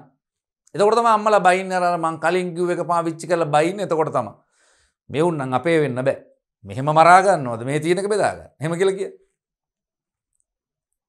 ඒක හරි. මොවුන් එකිනෙකට වෙනස්. එකම අම්මා තාත්තගේ දරුවෝ තමයි. දැන් ඔබේ අම්මා තාත්තා එහෙම හිතුවට මේ අනේ අපේ දරුවෝ 4 දෙනා මේව 4 දෙනා අපි නිකන් මල් වගේ රැක බලා ගත්තේ. හදාගත්තේ. 4 දෙනාටම අපි එකම පිඟානේ කන්න දුන්නේ. එහෙම කියලා අම්මලා කියනවා. ඒ හින්දා මේ 4 දෙනාම අම්මලා බලාපොරොත්තු වෙන එකම විදියට ජීවත් වෙයි කියලා. පැහැදිලි සහෝදරකම් පවත්වාගෙන ජීවත් වෙයි කියලා. ඊට පස්සේ කියනවා නෑ අපේ දරුවෝ 4 දෙනා හොඳටම හොඳයි. කසාද බැන්දයි පස්සේ තමයි මේ නරක් වුනේ. නෑ. ඔබ ඔබේ දරුවන්ගෙන් බලාපොරොත්තු වෙන්න එපා එහෙමයි. දරුවෝ එකිනෙකට වෙනස්. ඒකට තමයි අනසා අපිට කියලා දුන්නේ වචනය ප්‍රවේණික විචල්්‍යතාවය කිය. මොකද ප්‍රවේණික විචල්්‍යතාවය කියලා කියන්නේ? ගහනයක ජීවීන් අතර සිදුවන වෙනස්කම්. මේ ගහනයක ජීවීන් අතර තියෙන වෙනස්කම් අපි කියනවා මොකක් කියලාද?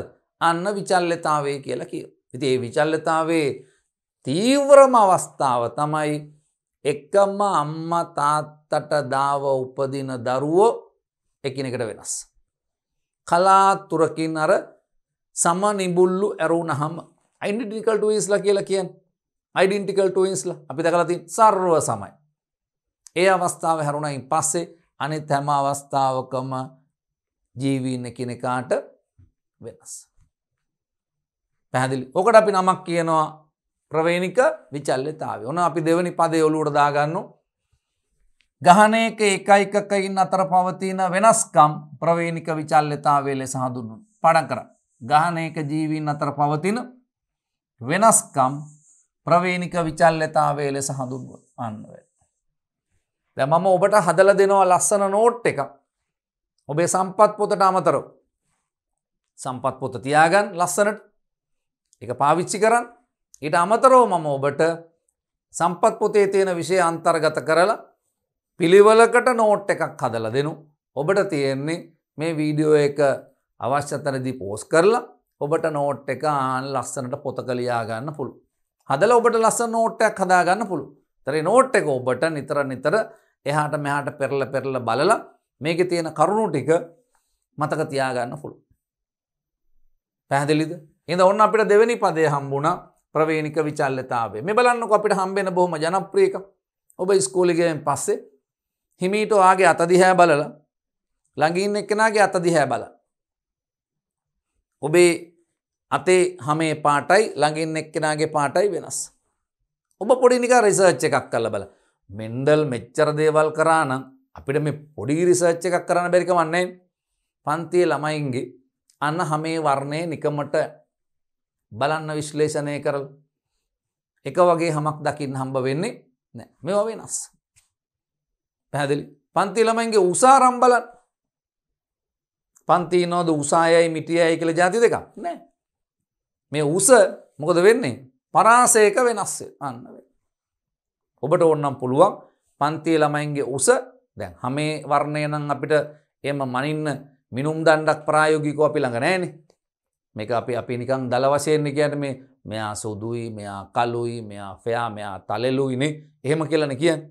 අපි ඒව ගැන ඉස්සරහට හොයලා බලමු. කොහොමද මේ හැමේ පාට ලා පාටේ ඉඳලා තද පාට දක්වා වෙනස් වෙන්නේ? නීගුරෝ තද කළු දක්වා කොහොමද යන්නේ කියන එක අපි විස්තරාත්මකව හොයලා බලමු. ඊට කලින් මේ මෙන්ඩල් කිව්වා වගේ නිකන් අපි හොයලා බලන්න ගියාම හැමේ පාට පුළුල් පරාසයක වෙනස් වෙනවා. දේහ උස අපිට පුළුවන් එක මැනලම බලන්න.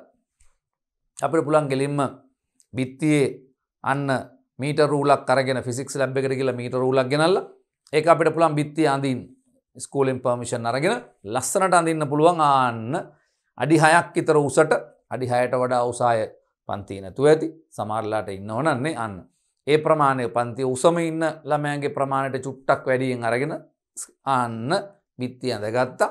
අපි පන්තියේ ළමයින්ගේ උස හරියටම වුන්ව බිත්තියට හේතු කරලා අන්න හැමෝගෙම උස අරගෙන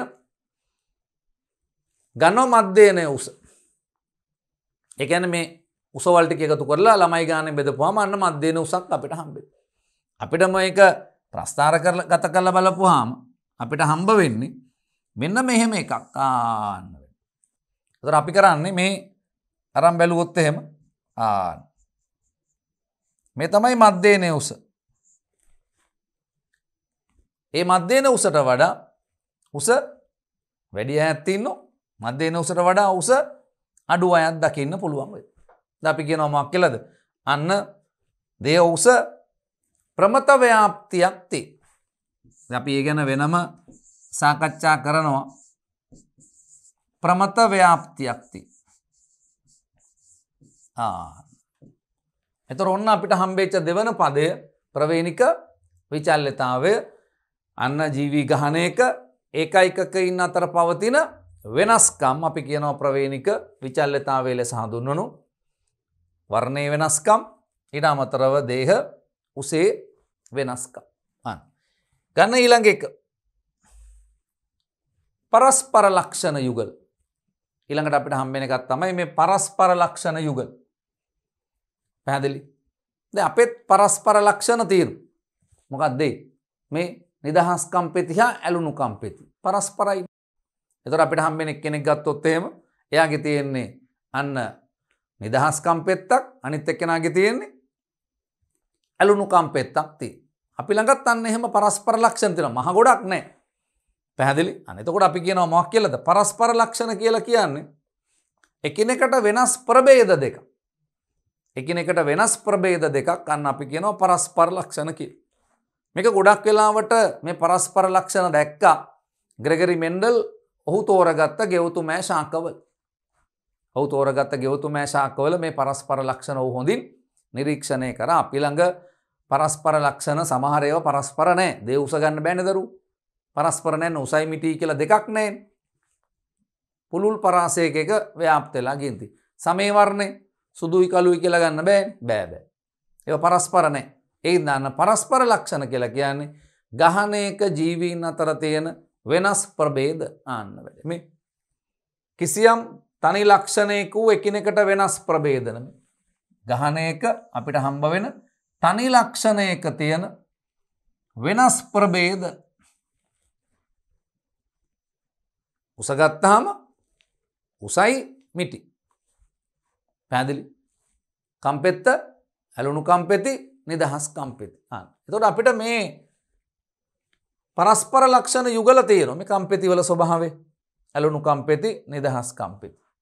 මල් වල වර්ණය සුදු පාට මල් රතු පාට මල්. මේ එකම ශාකයේ දරුවෝ. එකම ශාකයේ මේ කිසියම් ලක්ෂණයක එකිනෙකට වෙනස් ප්‍රභේද.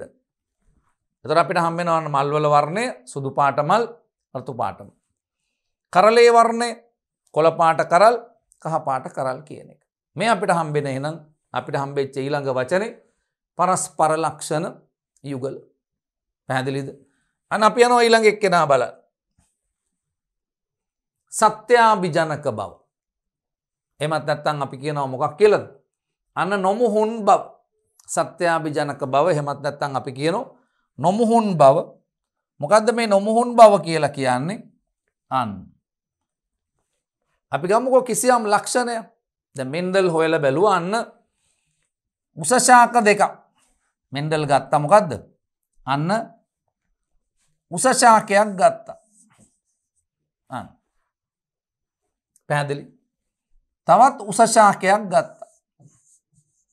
මොකද්ද ශාකය? ගෙවතුමෑ ශාකය. පීසම් සැටයිව මරගත්තා උස ශාක දෙකක්. මේ අපි මේගොල්ලන්ට කියනවා දැන් අපි එක එක වචන එළියට දාමු. ජනකයි. කවුරු කියලාද කියන්නේ? ජනකයි. මෙන්න උස ගහ. මල් පිපෙන්න ඇරිය. මේ අනිත් උස ගෙවතුමෑ ශාකේ. මොකද ඒගොල්ලන්ගේ කැපිලා පේන ප්‍රතිවිරුද්ධ ලක්ෂණ තියෙනවා. අන්න එක්කෙනෙක් අපි ගත්තේ මේ උස ශාක දෙකක් අරගත්තා. මල් පිපුණයින් පස්සේ අපි කරන්නේ දැන් නම් අපි බ්‍රෂ් එකක් හරි රෙදි කෑල්ලක් හරි පිරිසුදු රෙදි කෑල්ලක් අරගෙන අතින් කරන්න පුළුවන්. අපි මේ මලේ පරාග ටික අතුල්ලනවා රෙදි කෑල්ල. ඊට පස්සේ මේ මල ඒ රෙදි කෑල්ලම අරන් ගිහිල්ලා ඊළඟ මලේ අතුල්ල. මේක සියුම් බ්‍රෂ් එකකින් කරන්න පුළුවන්. අන්න වැඩි. එහෙමත් නැත්නම් අතින් කරන්නත් පුළුවන්. මේ මලේ අන්තං ස්පර්ශ කරා බොහොම පිරිසුදු වියලි අතකින් ඊට පස්සේ ආපහු ඊළඟ මලේ කරනවා. ඉතින් දැන් මේක අපි බොහොම ජනප්‍රියව කරනවා. ෆැෂන් ෆෘට් වගාවල් වලදී ගෙදර. අපි කියන ෆැෂන් ෆෘට් වලක් යවන්න එපා අඹ ගහ දිගේ. දැන් සමහර ගෙවල් වල තියෙන ඕක ගිහිල්ලා අඹ ගහ දිගේ ගිහිල්ලා අන්න අඹ ගහ පුරාම ගිහිල්ලා අඹ ගහේ ගෙඩිය දෙන්නෙත් නැහැ. ෆැෂන් ෆෘට් වලට අන්න වැඩේ අපිට ලොකු පළ ප්‍රයෝජනයක් ගන්න හම්බෙන්නෙත් නැහැ. තියෙන අපි කියන්නේ ෆැෂන් ෆෘට් වලක් හිටවලා ඒක හරස් අතට පොල් ගස් දෙකක තුනක කම්බියක් ගැට ගහලා ඒ කම්බිය දිගේ අපි යවනවා අඩි 6ක් විතර උසින්. අපේ උස මට්ටමින් අපි කම්බියක් ගැට ගහලා ඒක දිගේ මේ වැල යවනවා. අපිට මේ වැල නඩත්තු කරන්න ලේසි හරියට. දැන් මේකේ මල් පිපෙරු. මල් පිපුණයින් පස්සේ අපි මොකද කරන්නේ? අන්න මේ මල් ටික අපිට පුළුවන් පරාගණය කරන්න. කෘතිමව අපි පරාගණය කරනවා. අපි කරන්නේ එක්ක අතින් මේ උදේ ඔය 10 විතර වගේ වෙලාවක් කරන් හොඳ අවුව තියෙන හිමිදිරි වෙලාවක් කරන් මේ මල් ටික අත ගා මේ මල අත ගෑවා. අපේ අතේ ගෑවෙනවා පරාග ටික. ඊළඟ මල අත ගෑවා. ඊළඟ මල අත ගෑවා. මේ සියලු මල් ටික අපි මක් කරා යනොත් අත ගාගෙන යනවා. ගෙදර වට්ටක්ක වැලක් බිම දිගේ ගිහිල්ලා තියෙනවනේ අපිට පුළුවන් ඒකෙත් මල් ටික ඔය විදියටම පරාගණය කරන්න. එවිට අපි විසින් මේක පරාගණය කරපු හින්දා අස්වැන්නමක් එනවද? වැඩි වෙනවා. මං කිව්වේ මේවා ජීවිතේට යොදා ගන්නවා. අපි ඉගෙන ගන්න එක අපි මේක ජීවිතේට යොදාගත්තයින් පස්සේ අපිට ඒකෙන් සාර්ථකත්වයක් හදාගන්න පුළුවන්කම ලැබෙනවා. දැන් මොකද කරන්නේ අපි මේ මල් දෙක පරාගණය කරලා මේක ආන්න පොලිතීන් උරේකින් මේ දෙන්නව වහලා තිබ්බා. ඇයි පොලිතීන් උරේකින් වහලා තියන්නේ? නැත්තම් වැස්සට මේ පරාග හේදිලා යනවා. අපිට ගෙදර ෆැෂන් ෆෘට් වලේ ඕක කරන්න අමාරුයි. ඇයි? මල් ගොඩාක් තියෙනවා. අපිට හැම මලක්ම වෙන වෙනම ආවරණය කිරීමේ හැකියාවක් නැහැ. එතකොට අපි කරන්නේ අර පරාගණය විතරයි කරන්නේ. දැන් ඔන්න අපිට හම්බෙනු මේ මල් මෝරලා මේ වලින් ඇට ටික හම්බෙනවා. ඔය ඇට ටික අරගෙන අන්න මෙන්ඩල් කරේ මක් කරන එකද? මේව වගා කරලා බැලුවා. ඔව් වගා කරලා බලපුවාම මොකද දැක්කේ? මේ සියලුම ශාක ඔහු දැක්කා උසයි කියලා. මේ සියලුම ශාක උසයි කියලා දැක්කා. පැහැදිලි? උස ශාක දෙකක් පරාගණය කරලා බීජ ටික අරගෙන පැල කරා. අන්න මේ ලැබිච්ච කවුද? දර වචන එළියට දානවා මෙන්න. ජනිතයි. ඕස්ප්‍රින්ස්ලා මේ ජනකයින් දෙමව්පියෝ මේ ජනිතයි. ජනිතයින් සියල්ල අපිට හම්බෙනවා කවුරු කියලාද? අන්න උස ශාක විදියට අපිට හම්බ වෙයි. පැහැදිලි? දැන් අපිට ආයෙත් පුළුවන් මේ උස ශාක දෙකක් මුහුණුකරණය කරන්න. මේගොල්ල මල් පිපෙන්න ඇරියා. ඒගොල්ල මල් පිපුණයින් පස්සේ අපි නැවතත් මේ විදියටම උස ශාක දෙකක් මුහුණුකරණය කරනවා. අන්න මෙන්ඩල් දැක්ක එකම ප්‍රතිඵලය උට හම්බුනේ. මොකද උනේ? ලැබිච්ච ඔක්කොම ශාක උසයි. එහෙනම් කිසියම් ලක්ෂණයක් සම්බන්ධයෙන් ඔවුන් අතර කොතෙක් වාරයක් අන්තර් අභිජනනය සිද්ධ කරත් ඔවුන් අතර කොතෙක් වාරයක් මුහුණුකරණය සිද්ධ කළත් එම ලක්ෂණයම නැවත නැවත හම්බ වෙනවනම් අන්න අපි කියනවා ඕක මොකක් කියලාද? අන්න අපිට හම්බෙන ලස්සන පදේ අපි කියනවා ඕක මොකක් කියලාද? මේ බලන්න. සත්‍යාභිජනක බව එහෙමත් නැත්තම් නොමුහුන්. ඒ ඇතුලේ පොඩි අපිට තේරෙන එකකුත් තියෙනවා. නොමුහුන්, මුහුන් නැහැ, කලවම් නැහැ. අන්න. පැහැදිලිද? හැබැයි අපේ නම් ඕක වෙන්නේ නැහැ. අපි හිතමුකෝ අපි උස අක්කා කෙනෙකුයි අවුරුදු 25ක 26ක උස අයියා කෙනෙකුයි දෙන්නව ප්‍රජනනය කළා දරුවෝ ටිකක් අරගත්තාම දරුවෝ ඔක්කොම උස වෙනවා. එහෙම වෙන්නේ නැහැ. එහෙම වෙන්නේ. උසාය එන්න පුළුවන් කොටේ ආය එන්න පුළුවන්. හැබැයි අපි කියනවා ගෙවතුමෑ ශාකවල කැපිලා පේන නොමුහුන් පෙළ ගති ලක්ෂණ දකින්න පුළුවන් වුණා. ඒගොල්ලන්ගේ මොකද උනේ? මේ එකිනෙකා අතර අන්තර්ජනනයෙන් දෙමව්පියන්ට නැත්තම් දෙමව්පිය ජීවීන්ට සර්ව සම පරම්පරාවක් දිගින් දිගටම ලැබීම සත්‍යාභිජනක බව නැත්තම් නොමුහුන් බව ලෙස හඳුන්වනවා. එක පරම්පරාවක් නෙවෙයි. උස දෙන්නෙක් මුහුන් කරා ලැබෙන අය උසයි. ලැබෙන උසාය නැවත මුහුන් කරා ලැබෙන අය උසයි. මේක පරම්පරා ගණනාවක් කරත් එකම ප්‍රතිඵලය නම් ලැබෙන්නේ අපි කියනවා මේගොල්ල සත්‍යාභිජනකයි. දැන් අපි ඉදිරියේ ගණන් වලට අපිට දෙනු සත්‍යාභිජනක. එහෙමත් නැත්නම් නොමුහුන් පෙළ රතු මල් දරන ශාකයක් සුදු මල් දරන ශාකයක් එක්ක මුහුන් කළ විට කියලා ගණන් දෙන්න. එතකොට සත්‍යාභිජනක කියපු ගමන් අපි බය නැතුව ගන්නවා රයිට්. ඒ කියන්නේ මේගොල්ල කලවම් නැහැ. පැහැදිලි? එකම ලක්ෂණය දිගින් දිගටම පරම්පරාගත වෙච්ච අය අන්න බෑ. මේ උදාහරණයකින් පෙන්ලා තියෙනවා මම. උස ශාක දෙකක් මුහුන්කරණය කරනු ලැබෙනවා උස ශාක. නැවතෙම උස ශාක දෙකක් මුහුන්කරණය කරපුවාම ලැබෙන්නේ උස. ඔන්න ඕකට කියනවා අපි මොකක් කියලාද? සත්‍යාභිජනක බව එහෙමත් නැත්නම් නොමුහුන් බව කියන එක. යන්න ඊළඟ එක්කෙනා බලන්න. දෙමුහුන්කරණේ ක්‍රොස් බ්‍රීඩින් දෙමුහුන්කරණේ පැහැදිලි? දෙමුහුන්කරණයක් කියලා කියන්නේ මේ බලන්න.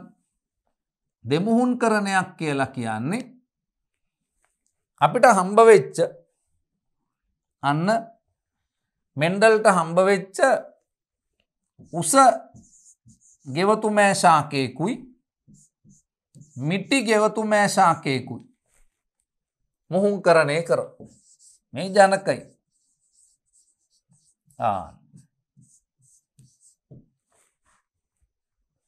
පැහැදිලි? අපි කරේ මක් කරන එකක්ද? උස ශාකයක් ගත්තා, මිටි ශාකයක් ගත්තා.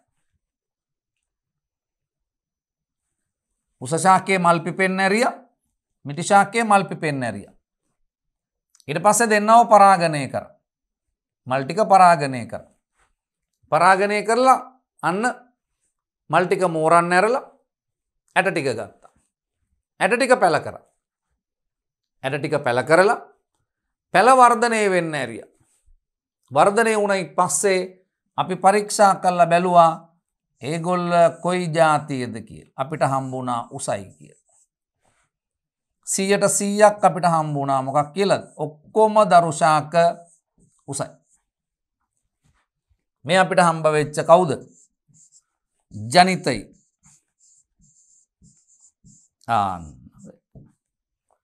එතකොට මෙන්න මේම ප්‍රතිවිරුද්ධ ලක්ෂණ. ප්‍රතිවිරුද්ධ ලක්ෂණ. පැහැදිලි? ප්‍රභේද දෙක. උසෙහි ප්‍රභේද දෙක. උසේ ප්‍රභේද දෙක. උස මිටි. අන්න මෙන්න මෙහෙම ප්‍රතිවිරුද්ධ ලක්ෂණ මුහුන්කරණය කිරීම අපි හඳුන්වනවා මොකක් කියලාද? අන්න බලන්න මේ දෙමුහුන්කරණය ක්‍රොස් බ්‍රීඩින් කියලා කියනවා. මොකද්ද කියන්නේ? සත්‍යාභිජනක ප්‍රභේද දෙක. අන්න අපි පාවිච්චි කරපු වචනයක් අපි දැන් පාවිච්චි කරනවා. මොකද්ද කියන්නේ? අපි කලින් පාවිච්චි කරපු වචනයක් මේ සත්‍යාභිජනක. එහෙමත් නැත්නම් නොමුහුන් ප්‍රභේද දෙක. ප්‍රභේද දෙක. ඒවායේ ප්‍රතිවිරුද්ධ ලක්ෂණ අනුව මුහුන් කිරීම දෙමුහුන්කරණය නම් වේ. ඒතර උදාහරණයකින් මතක තියාගන්න එක ලේසි. දෙමුහුන්කරණය කියලා කියන්නේ ප්‍රතිවිරුද්ධ ලක්ෂණ දෙක. මුහුන්කරණය කිරීම අපි කියනවා මොකක් කියලාද? අන්න දෙමුහුන්කරණය. පැහැදිලි? යන්න ඊළඟ ප්‍රවේණි විද්‍යාත්මක පදයේ බලන්න. F එක පරම්පරාව. මොකද්ද F එක පරම්පරාව? පැහැදිලි? මේ අපි මේම ගමු. මෙන්න ජනකයි.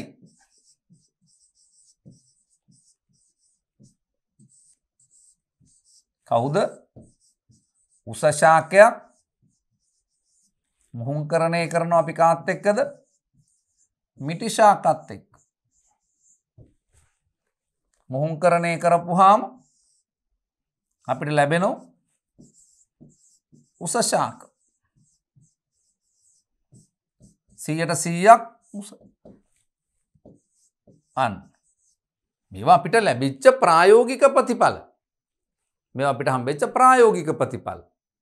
අපි කරලා බලපුවාම අපිට ලැබිච්ච එක. ඒතර මේගොල්ලන්ට කියනවා කවුරු කියලාද? ජනිතයි. ඔන්න ඔය ජනිතයින්ට කියනවා අපි F එක පරම්පරාව කියලා. අන්න F එක පරම්පරාව. එහෙනම් මොනවද? මේ සත්‍යාභිජනක ප්‍රභේද දෙකක් මුහුන්කරණය මගින් ලැබෙන පරම්පරාව අපි කියනවා මොකක් කියලාද? F එක පරම්පරාව කියලා. දැන් අපිට පුළුවන් මක් කරන්නද? මෙන්න මේ F එක ජීවීන් දෙන්නෙක් මුහුංකරණය කරන්න පුළුවන්. ආන්න පේනවා. ඒ කියන්නේ කවුද?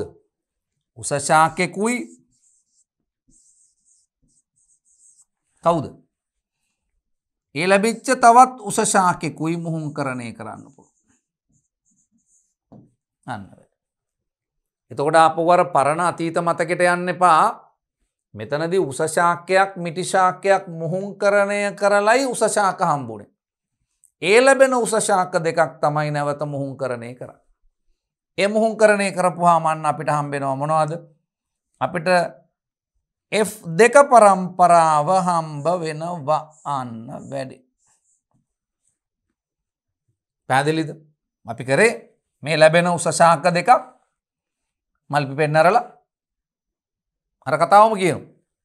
පරාගණය කරලා බීජ ටික මෝරන්න ඇරලා බීජ ටික පැල කරා.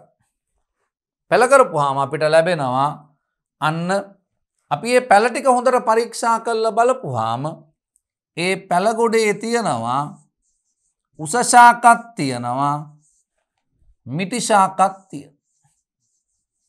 අන්න සමහර ඒවා උසයි මේ සමහර ඒවා මිටි.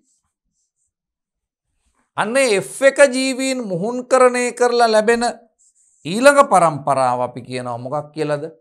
F2 පරම්පරාව කියලා.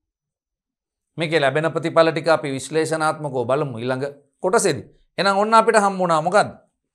F1 පරම්පරාවයි F2 පරම්පරාවයි කියන්නේ මොකක්ද කියන එක අපි හොයලා බලන්න. මේ බලන්න.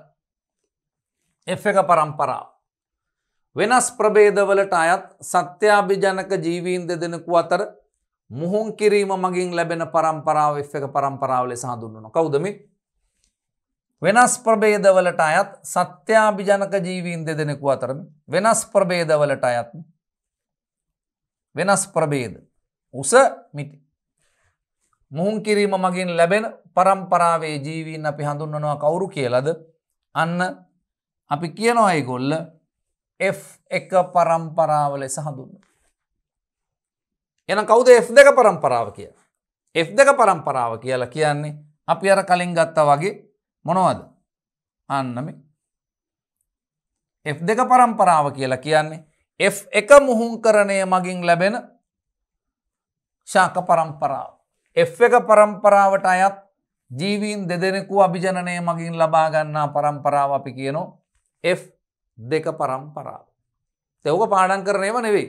ඕවා අපිට අර ප්‍රායෝගිකව මේ කරගෙන යනකොට අපිට හම්බ වෙන වචන ටික.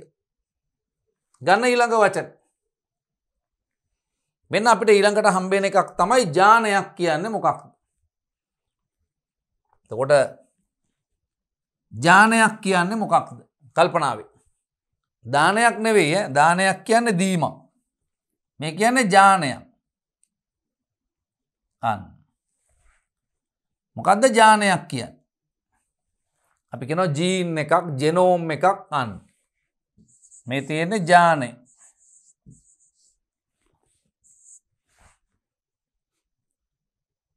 ඥානය කෙටියෙන්ම හඳුන්වනකොට අපි කියන්නේ ඔක මේ සුද්දා කිව්වා part of the DNA. part of the DNA. DNA දාම කොටසක් නේ. ඒතර ඔය ඥානය හඳුන්වනකොට දරුවනේ ඔක ඇතුලේ තියෙනවා මේ අනිවාර්යෙන් ලිය යුතු කාරණා ටික. ඒ කාරණා ටික ඔක්කොම ඕනේ මට. ඔන්න අපිට හම් වෙන ටිකක් ගැඹුරු නිකන් හොඳ බර තියෙන අර්ථ දැක්වීම. විභාගෙදි කියනවා ඥානය හඳුන්වන්න කියලා. ඒතර ඔබ මෙන්න මේ ලියන කාරණා ටිකට ලකුණු හම්බෙයි. 1. DNA දාම කොටසක්. DNA දාම කොටසක්. ඥානය. මොකටද මේක වැදගත්තේ? ලක්ෂණ එකක් හෝ කීපයක් පාලනය කරන්න. අපි කියනවනේ මේක මං කිව්වේ මේක අපි නිතර පාවිච්චි කරන විෂයක් කියලා. අපි කියන්නේ මේ ඥාන ගතිය ඕව අරින්න බෑ. ඕව මිනිස්සුන්ගේ තියෙන ඥාන ගතිය. අපි කාගේර නම කියලාම කියන්නේ මෙයාගේ මේ ඥාන ගතිය ඕක. ඒ කියන්නේ ජාන වලින් තමයි ජීවීන්ගේ මොකක් කරන්නද? ලක්ෂණ පාලනය කරන්නේ. නරක ජාන එකක් දෙකක් තිබ්බට කමක් නැහැ. ගොඩක් තිබ්බො ප්‍රශ්නයක් තියෙනවා. ලක්ෂණ එකක් හෝ කීපයක් අන්න වෙයි. ඒතර ඔන්න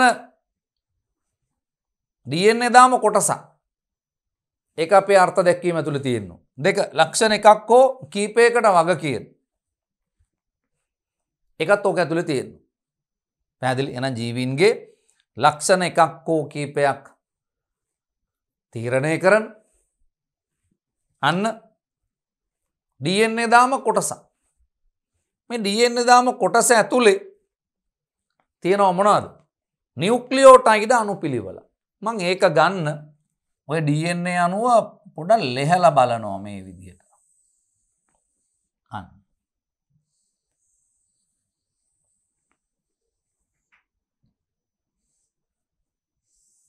මේ බලන්න. පොඩක් ලෙහනවා. මේක නේ දාම දෙකක් නේ තියෙන්නේ. G දාම DNA අණුවක් නේ තියෙන්නේ. මේ දෙක හයිඩ්‍රජන් බන්ධන කඩලා ලෙහන. ඒතර ඔබ දන්නවා මේ පැත්තේ තිබුණේ ඇඩිනීන් නම් මේ පැත්තේ තිබුණේ තයමීන්. මේ පැත්තේ ගුවැනීන් නම් මේ පැත්තේ තියෙන්නේ සයිටෝසින්. මේ පැත්තේ සයිටෝසින් නම් මේ පැත්තේ තියෙන්නේ ගුවැනීන්. මේ පැත්තේ තයමීන් නම් මේ පැත්තේ තියෙන්නේ ඇඩිනීන්. මේ පැත්තේ ඇඩිනීන් නම් මේ පැත්තේ තියෙන්නේ තයමීන්. මේ පැත්තේ ආයෝන් නම් ඇඩිනීන් මේ බය වෙන්න එපා මේ පැත්තේ තයමීන්. අපි දන්නේ නැහැනේ තියෙන විදිය. අපි මේ නිකන් ලියනවා මේ. ගුවැනීන් නම් සයිටෝසින්. හැබැයි නිකන් ලියන්න බෑ. හැමතිස්සෙම ඇඩිනීන් එක බැඳෙන්නේ තයමීන්. ගුවැනීන් එක බැඳෙන්නේ සයිටෝසින්. එනේති සයිටෝසින් එක බැඳෙන්නේ ගුවැනීන්. එනේති ඇඩිනීන් තයමීන් එක නම් තයමීන් ඇඩිනීන් එක. එච්චර. දැන් මොකද වෙන්නේ? ප්‍රෝටීන සංශ්ලේෂණය වෙනකොට මේ DNA අණුවට සෛලේ න්‍යෂ්ටියෙන් එළියට යන්න බෑ. හැබැයි ඔබ දන්නවා ප්‍රෝටීන හදන්නේ සෛලයක රයිබෝසෝම තුල. ඒතර මේ රයිබෝසෝම වලට පණිවිඩය අරගෙන යන්න ඕනේ මෙන්න මේ අදාළ ප්‍රෝටීනය හදන්න කියලා. පැහැදිලි? එතකොට අපි හිතමුකෝ අන්න කොයිඩ් ආසාදනය වුණා කියලා. කොයිඩ් ආසාදනය වුණා නම් අන්න කොයිඩ් වෛරස් එකට එරෙහිව අපේ දේහය තුල අන්න ප්‍රතිශක්තිය නිපද වෙන්න ඕන. පැහැදිලි? මේ නිපදවීම සඳහා අන්න න්‍යෂ්ටිය පණිවිඩයක් යවන්න ඕන කොහෙටද?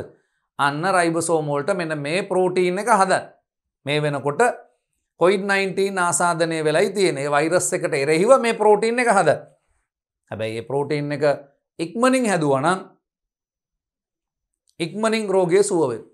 හැබැයි අදාළ ප්‍රෝටීනය හදන්න ටිකක් වෙලා යනකොට වෛරස් එක ශරීරය තුල සීග්‍රේන් ඩිවලොප් වෙන්න පටන් ගන්නවා. ඔවුන් පෙනහළු ආක්‍රමණය කරනු, පෙනහළු පටක වලට හානි කරනු. හානි කරලා සමහරලාට අපිට මරණීය තත්ත්ව ඇති වෙන්නත් පුළුවන්. මැරෙන්න ඕන්න මෙන්න තියලා ප්‍රෝටීන එක හැදෙනවා. වැඩක් නැහැ. ඒක තමයි සමහර අයට රෝගය උත්සන්න වෙන්නත්, සමහර අයට රෝගය උත්සන්න නොවෙන්නත් හේතුව ඒක. සමහරුන්ගේ ආසාදනය වෙච්ච ගම උගුර රිදෙනු, චුට්ටක් උණ වගේනු, දවසයි දෙකයි. හැබැයි එයාගේ ටක් ගාලා අදාළ ප්‍රෝටීන් එක හැදෙනවා. ආපු වෛරස් ටික විනාශ කරලා දානවා. ඔහුට රෝගය සුවයි. අන්න වැඩි. හදන්නේ ප්‍රෝටීනේ දැන් මේ. මෙයා ළඟ තියෙනවා තොරතුරු ටික, DNA ළඟ තියෙනවා තොරතුරු ටික අදාළ ප්‍රෝටීනේ හදන්න. හැබැයි DNA වලට සෛලේ න්‍යෂ්ටියෙන් එළියට යන්න බෑ. එහෙනම් මොකද වෙන්නේ? මෙයා ඒ පණිවිඩය යවන්න කෙනෙක් ගන්නවා අන්න. ඒ තමයි mRNA එක. කවද ගන්නෙ? mRNA එක. mRNA මගින් මෙයාට අදාළ පිටපතක් හදා ගන්නවා. තයමීන් නම් අන්න ඇඩිනීන්. සයිටෝසින් නම් ගුවැනින්. ගුවැනින් නම් සයිටෝසින්. ඇඩිනීන් නම් තයමීන්. හැබැයි පුතෝ RNA වල තයමීන් නැහැ. ඒ හින්දා යුරැසින්. තයමීන් නම් ඇඩිනීන්. තයමීන් නම් ඇඩිනීන්. සයිටෝසින් නම් ගුවැනින්. දැන් මේ mRNA අණුව අන්න න්‍යෂ්ටියේ මෙන්න සෛලේ න්‍යෂ්ටිය, ඔය න්‍යෂ්ටියේ සිදුරු තුලින් අන්න යන පැහැදිලි මේ න්‍යෂ්ටියේ තියෙන සිදුරු තුලින් එළියට යනවා මේ mRNA එක. කවුද මේ යන්නේ? mRNA. ආන්න වැඩ. මෙයා එළියට ගිහිල්ලා මොකද කරන්නේ? අන්න. ඔය mRNA එක මගින් මෙයා සෛලෙන් එළියට ගිහිල්ලා මේ mRNA අන්න ප්‍රෝටීන එක ඇමයිනෝ අම්ල අණුපිළිවෙල මෙන්න බලන් ඉන්න. මේ mRNA එක ආව මෙතෙන්ට. ඇවිල්ලා ඊට පස්සේ අපි දන්නවා tRNA තියෙනවා. මේ tRNA මගින් ඇමයිනෝ අම්ල අරගෙන එනවා. අරන් ඇවිල්ලා රයිබෝසෝම මතදී අන්න ඔය ප්‍රෝටීන හැදෙනවා. මේ රයිබෝසෝම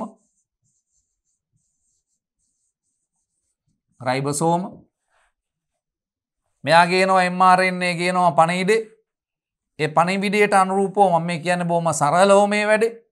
ප්‍රෝටීන් සංශ්ලේෂණයේ දීර්ඝ වශයෙන් සාකච්ඡා කරන අණුක ජීව විද්‍යාව හා ප්‍රතිසංයෝජන DNA තාක්ෂණය යටතේ අන්න mRNA එක ආවයින් පස්සේ දැන් මොකද කරන්නේ? අන්න tRNA ඇමයිනෝ අම්ල ගේනවා. මම කියනවා මෙන්න ඇමයිනෝ අම්ල අපිට හම්බ වෙන එක ඇමයිනෝ අම්ලයක් පෙප්ටයිඩ් බන්ධනයෙන් බන්ධනය කරා. ඊළඟ ඇමයිනෝ අම්ලය අන්න මේ විදිහට අපි මේක දිගේ හදනවා මොනවද? ඇමයිනෝ අම්ල පොලිමක් හද. මම මේ ABC කියලා කිව්වේ මොනවද? ඇමයිනෝ අම්ල. ආපහු ඕන්නම් A C B A ඔය විදිහට ඇමයිනෝ අම්ල තියෙනවා. එතකොට මේ ඇමයිනෝ අම්ල පොලිමක් තමයි පොලිපෙප්ටයිඩයක් කියන්නේ.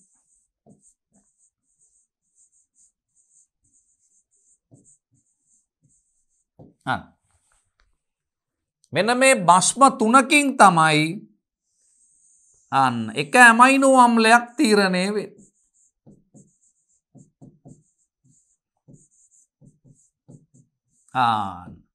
එක ඇමයිනෝ අම්ලයක් තීරණය කරන්නේ භස්ම තුනකින්. එතකොට මෙයා තමයි අරන් යන්නේ මේ භස්ම පොලිමක් අරගෙන යනවා මෙයා. භස්ම මහ ගොඩක් අරන් යනවා. තුනකින් එක ඇමයිනෝ අම්ලයක් තීරණය කරනවා. ඊළඟ තුනෙන් තව ඇමයිනෝ අම්ලයක් තීරණය කරනවා. ඊළඟ තුනෙන් තවත් ඇමයිනෝ අම්ලයක් තීරණය කරනවා. දැන් මොකද්ද කරන්නේ එහෙනම්? එහෙනම් ජානයක් මගින් කරන ඊළඟ වැඩේ තමයි මක් කරන එකද?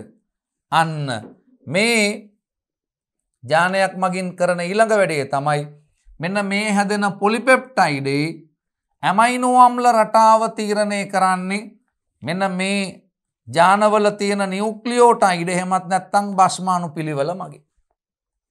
ඒතර බලන්නකො කෑලි ගොඩයිනේ. DNA දාම කොටසක්. DNA දාම කොටසක්. ලක්ෂණ එකක් හෝ කීපයක් පාලනය කරනවා. ඒත් එක්කම මේ ජානය මගින් ප්‍රෝටීන එක ඇමයිනෝ අම්ල රටාව තීරණය කිරීම සිද්ධ කරනවා. ඒතර අපි අර්ථ දැක්වීම ලියනකොට ඔය ඔක්කොම ටික දාලයි අපි මේක ලියන්නේ. අන්න මේ බලන්න මොකක්ද එහෙනම් ජානේ ගන්නයි මීට බලන්න. අන්න මෙන්න ජානය අර්ථ දැක්වීම. ජනකයින්ගෙන් ජනිතයින්ට ප්‍රවේණික ලක්ෂණ සම්ප්‍රේෂණය කරන කාගේද? දෙමව්පියන්ගෙන් දරුවන්ට ප්‍රවේණික ලක්ෂණ සම්ප්‍රේෂණය කරන ගති ලක්ෂණ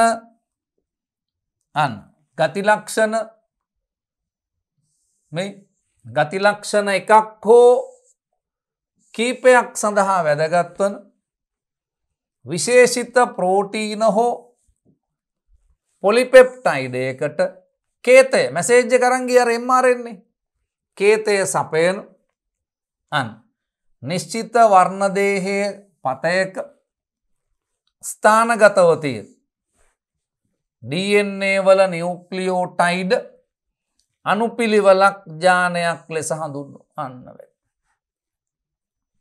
එතකොට බලන්නකෝ දෙමව්පියන්ගෙන් දරුවන්ට ලක්ෂණ සම්ප්‍රේෂණය කරන ගති ලක්ෂණ එකක් හෝ කීපයක් සඳහා වැදගත් වන විශේෂිත ප්‍රෝටීන හෝ පොලිපෙප්ටයිඩයකට මැසේජ් එක අරන් යන කේතේ මැසේජ් එක අරගෙන යන නිශ්චිත වර්ණදේහ පතයක ස්ථානගතව පවතින වර්ණදේහ පතයක් කියලා කියන්නේ වර්ණදේහයක කෑල්ලක DNA කෑල්ලක අපි කිව්වේ අන්න මේ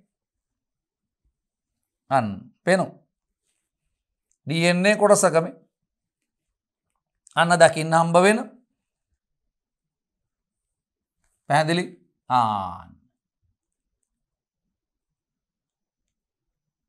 පතයක පවතින නිශ්චිත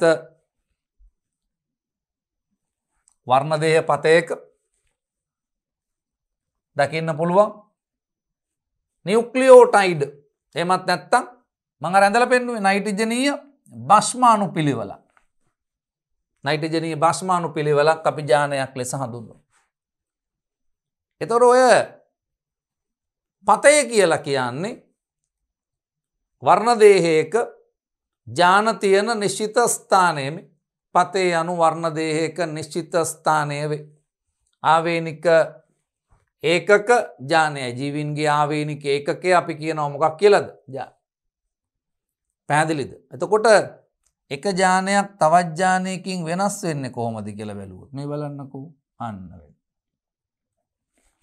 එතකොට මේ එක ජානයක්. එතකොට ওই ජානේ අපිට හම්බ වෙනවා මේ භස්මාණු පිළිවෙල. අපි ගන්නවා තවත් ජානයක් ওই විදියට ලෙහෙලම.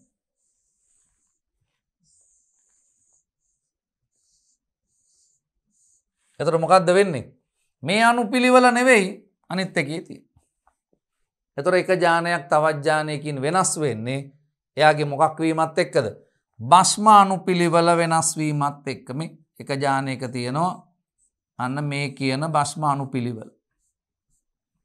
ඇඩෙනීන්, තයමීන්, ඇඩෙනීන්, ගුවැනීන්, සයිටොසීන්, ඇඩෙනීන්, තයමීන්, තයමීන්, ඇඩෙනීන්, ඇඩෙනීන් නැති. පැහැදිලි? මේ තව එකක්. ඒකේ තියෙන මේ භස්මාණු පිළිවෙල නෙවෙයි. ඊට වඩා වෙනස් එකක්. අන්න. තයමීන්, ඇඩෙනීන්, ඇඩෙනීන්, ගුවැනීන්, සයිටොසීන්, තයමීන්, ඇඩෙනීන්, ගුවැනීන්. අන්න. වෙනස්. ඒතර මයෙන් අහන්න එපා. ජානයක තියෙන්නේ භස්ම 1යි 2යි 3යි 4යි 5යි 6යි 7යි 8යි 9යි 10යි නෑ. දාස් ගානක් තියෙනවා. එතකොට මේ භස්ම කිව්වහම ඔබ පටල ගන්න එපා දරුවෝ. එතකොට DNA අණුවක භස්මයක් හුදකලාව තියෙන්නේ නෑනේ. DNA අණුවක මේ නයිට්‍රජනීය භස්මය තනියම තියෙන්නේ නෑ. ඔන්න බලන්න දැන් අපේ අතීතයට යනවා අපි. අර රසායනික පදනමට මෙයත් එක්ක ඉන්නේ කවුද? භස්මයත් එක්ක කවුද? ඩියොක්සිරයිබෝසීන ඉන්නවා. ඊට අමතරව මෙයත් එක්ක කවුද ඉන්නේ? ෆොස්ෆේට්. එතකොට ඔයා ඔය කියන හැම තැනකම නයිට්‍රජනීය භස්ම කියන තැන්වලට ඔයාලට කපලා දාන්න පුළුවන් නියුක්ලියෝටයිඩ්. ඇයි? නයිට්‍රජනීය භස්ම තනියම ඉන්නව? නෑ. හැම තිස්සෙම නයිට්‍රජනීය භස්ම ඉන්නේ කාත් එක්කද? ඩියොක්සිරයිබෝසීන හා ෆොස්ෆේට් එක්ක එකතු වෙලා. ඉතින් අපි විෂය දන්න අය විෂය දන්න දරුවෝ නයිට්‍රජනීය භස්ම ලියනවා. කිසි වැරද්දක් නෑ. නැත්තම් නියුක්ලියෝටයිඩ් කියලා ලියනවා. කිසි වැරද්දක් ඒකේ නෑ. හැබැයි අපේ ඔළුවේ තියෙන්න ඕන මොකද්ද? නයිට්‍රජනීය භස්ම කිව්වහම DNA වල භස්ම මෙහෙම පොලිමර තියෙනවා. නෑ. භස්මෙත් එක්ක හැමතිස්සෙම ඉතුරු ටිකක් මක් වෙලා තියෙන්නේ. බැඳිලායි තියෙන්නේ. එහෙනම් ඔන්න ටිකක් අපිට හම්බ වෙච්ච ගැඹුරු හැඳින්වීමකට අපි ගියේ. අන්න ඕගොල්ලන්ව එක්කන් ගියේ මේක සසර වසනතුරු මතක තියෙනවා. පැහැදිලි? ඒතර අපි කියනවා මොකක් කියලාද? මෙන්න මේ වලට ලකුණු දෙනවා දරුවෝ. විභාගෙට ලකුණු දෙනවා. එක ජනකයින්ගෙන් ජනිතයින්ට ප්‍රවේණික ලක්ෂණ සම්ප්‍රේෂණය කරන. එකයි. ගති ලක්ෂණ එකක් හෝ කීපයක් සඳහා වග කියන. වග කියනවා කියන්නේ වැදගත්. විශේෂිත ප්‍රෝටීනයක හෝ මෙන්න තුන්වෙනි පොයින්ට් එක. විශේෂිත ප්‍රෝටීනයක හෝ පොලිපෙප්ටයිඩයකට කේතය සපයන. වර්ණදේහයක නිශ්චිත ස්ථානයක ස්ථානගත වෙලා තියෙන. වර්ණදේහයක නිශ්චිත පතයක තියෙන. අන්න නියුක්ලියෝටයිඩ් අනුපිළිවෙලක් ගන්න වැඩි. නියුක්ලියෝටයිඩ් අනුපිළිවෙලක් අපි කියනවා මොකක් කියලාද? ජානයක් ලෙස හඳුන්වනවා. ඉතින් ඔබ ඔබේ සිංහල චුට්ටක් දාන්න පුළුවන්. ඔබට සිංහල චුට්ටක් එහෙම කරන්න බෑ. හැබැයි පුතෝ වචන ටික නම් ඕන. වචන ටික වෙනස් කරන්න බෑ. අන්න ජනකයින්ගෙන් ජනිතයින්ට ලක්ෂණ සම්ප්‍රේෂණය කරන ගති ලක්ෂණ එකක් හෝ කීපයක් සඳහා දායක වෙන අන්න දැකලා මම වෙනස් කරා. වැදගත් වෙන එකට දායක වෙනවා. විශේෂිත ප්‍රෝටීනයක හෝ පොලිපෙප්ටයිඩයකට කේතය සපයන වර්ණදේහයක නිශ්චිත පතයක පිහිටි. නැත්නම් වර්ණදේහයක නිශ්චිත ස්ථානයක ස්ථානගත වෙලා තියෙන DNA වල නියුක්ලියෝටයිඩ් අණුපිළිවෙලක් අන්න පොයින්ට් 5යි. විභාගයට ලියපුවාම ඔන්න ඔය පොයින්ට් 5ම තියෙනවනම් ඔබට ව්‍යුහගත ප්‍රශ්න පත්‍රයේ ජානය හඳුන්වන්න. ඔය පොයින්ට් 5ම තියෙනවනම් අන්න ඔබට එකකට ලකුණු 2 ගානේ ලකුණු 10ක් හම්බ වෙනවා. පැහැදිලිද? එහෙනම් ඔන්න අපිට විභාගය සඳහා වැදගත් වෙන අර්ථ දැක්වීමක් අපි ඔතනින් ගත්තේ. එතකොට අපි ඕක ඇතුළෙම තව කාරණා ටිකක් අපි කිව්වා පතේ කියන්නේ මොකද්ද? මේ ජාන තියෙන වර්ණදේහයේ නිශ්චිත තැන. ජාන තියෙන වර්ණදේහයේ නිශ්චිත තැන අපි කියනවා මොකක් කියලාද? පතේ ලෙස හඳුන්වනවා. මේ එක් ජානයක් තවත් ජානයකින් වෙනස් වෙන්නේ මොකක් එක්කද? නියුක්ලියෝටයිඩ් අණුපිළිවෙල වෙනස් වීම අනුව. මං කිව්වේ නියුක්ලියෝටයිඩ් අණුපිළිවෙල වෙනස් වීම අනුව. එහෙම නැත්නම් කවුද? මේ භස්ම අණුපිළිවෙල වෙනස් වීම අනුව. පැහැදිලිද? අන්න ලස්සන වාක්‍යයක් තියෙනවා. ලස්සන වාක්‍යයක් තියෙනවා. මෙන්න ලස්සන වාක්‍යය. අන්න මේ බලන්න. ජානයක තියෙනවා භස්මාණුපිළිවෙල.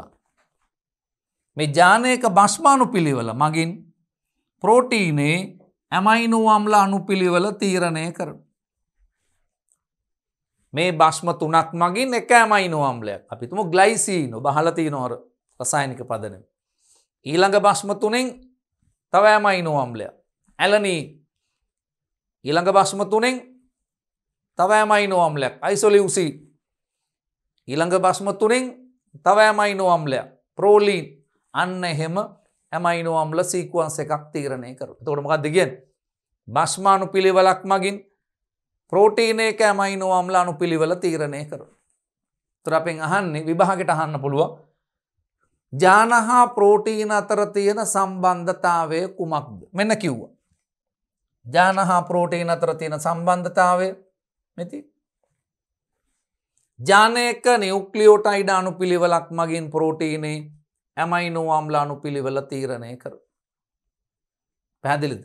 ජානයක අන්න අපිට හම්බෙන නියුක්ලියෝටයිඩ් අණුපිළිවෙල මං කිව්වේ භස්ම අණුපිළිවෙල මගින් ප්‍රෝටීනේ ඇමයිනෝ අම්ල අණුපිළිවෙල තීරණය කරනවා. පැහැදිලිද?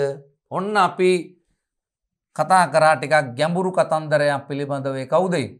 අන්න ජානයේ අර්ථ දැක්වීම. ඔබ මෙන්න මේ කරුණු 5 තදින් මතක තියාගන්න. ඔය කරුණු 5 අන්තර්ගත වෙන්න ඕනේ ඔබේ ජානයේ හැඳින්වීමේ අන්න පිළිතුරේ. යන්න ඊළඟ කොටසට. රයිට් ගන්න. මෙති. අන්න ඔයගොල්ලන්ට අර මම ඇඳලා පෙන්නපු කාරණේ මෙන්න දාලා තියෙනවා. මේ අපිට හම්බෙන වර්ණ දේහයක්.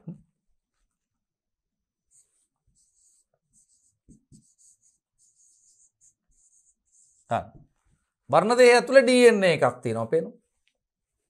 ඒතර අපි කිව්වේ part of the DNA. අන්න DNA දාම කොටසක් අපි කියනවා මොකක් කියලාද?